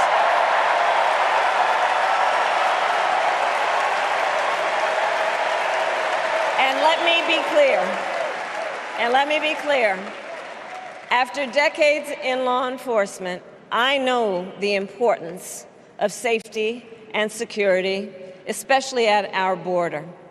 Last year, Joe and I brought together Democrats and conservative Republicans to write the strongest border bill in decades. The Border Patrol endorsed it. But Donald Trump believes a border deal would hurt his campaign.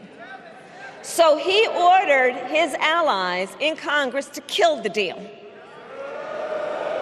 Well, I refuse to play politics with our security, and here is my pledge to you. As president, I will bring back the bipartisan border security bill that he killed, and I will sign it into law. I know we can live up to our proud heritage as a nation of immigrants and reform our broken immigration system. We can create an earned pathway to citizenship and secure our border.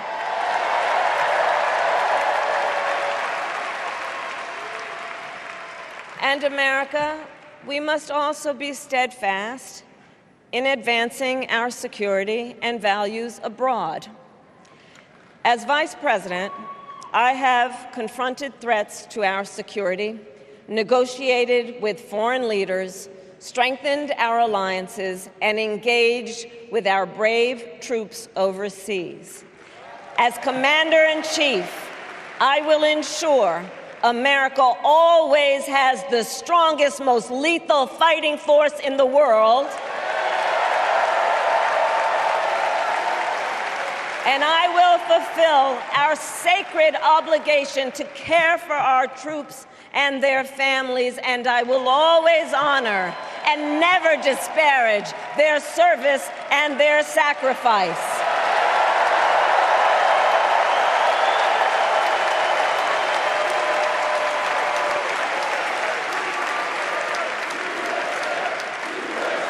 I will make sure that we lead the world into the future on space and artificial intelligence, that America, not China, wins the competition for the 21st century, and that we strengthen, not abdicate, our global leadership. Trump, on the other hand, threatened to abandon NATO. He encouraged Putin to invade our allies, said Russia could, quote, do whatever the hell they want. 5 days before Russia attacked Ukraine, I met with President Zelensky to warn him about Russia's plan to invade. I helped mobilize a global response, over 50 countries, to defend against Putin's aggression. As president, I will stand strong with Ukraine and our NATO allies.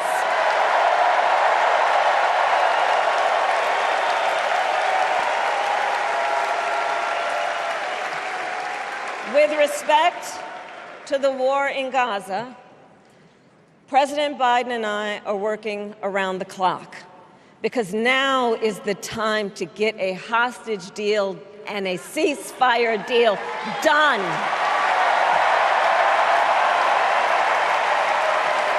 And let me be clear, I will always stand up for Israel's right to defend itself, and I will always ensure Israel has the ability to defend itself, because the people of Israel must never again face the horror that a terrorist organization called Hamas caused on October 7, including including unspeakable sexual violence and the massacre of young people at a music festival. At the same time, what has happened in Gaza over the past 10 months is devastating. So many innocent lives lost. Desperate, hungry people fleeing for safety over and over again. The scale of suffering is heartbreaking. President Biden and I are working to end this war such that Israel is secure, the hostages are released, the suffering in Gaza ends, and the Palestinian people can realize their right to dignity, security, freedom, and self-determination.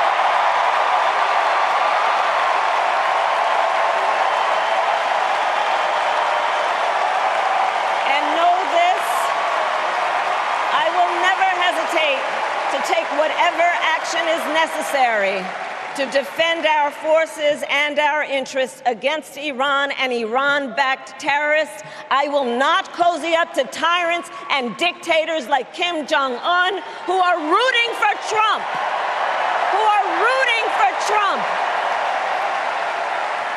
Because, you know, they know he is easy to manipulate with flattery and favors.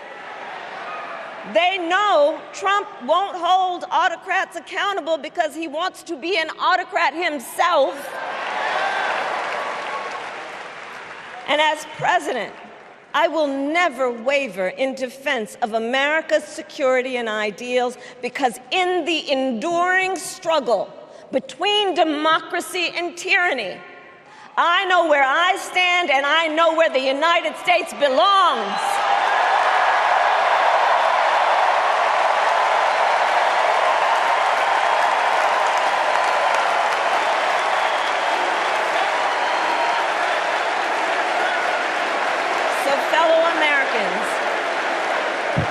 Fellow Americans,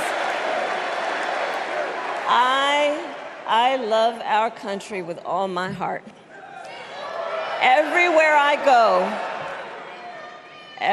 I go, in everyone I meet, I see a nation that is ready to move forward, ready for the next step in the incredible journey that is America. I see an America where we hold fast to the fearless belief that built our nation and inspired the world, that here in this country, anything is possible, that nothing is out of reach. An America where we care for one another, look out for one another, and recognize that we have so much more in common than what separates us. That none of us has to fail for all of us to succeed. And that in unity there is strength. You know, our opponents in this race are out there every day denigrating America, talking about how terrible everything is. Well, my mother had another lesson she used to teach. Never let anyone tell you who you are. You show them who you are. America, let us show each other and the world who we are and what we stand for. Freedom, opportunity, compassion, dignity, fairness, and endless possibilities.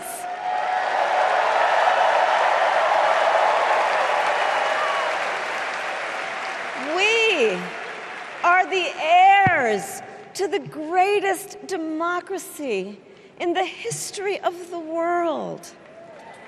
And on behalf of our children and our grandchildren and all those who sacrificed so dearly for our freedom and liberty. We must be worthy of this moment. It is now our turn to do what generations before us have done, guided by optimism and faith, to fight for this country we love, to fight for the ideals we cherish, and to uphold the awesome responsibility that comes with the greatest privilege on earth, the privilege and pride of being an American.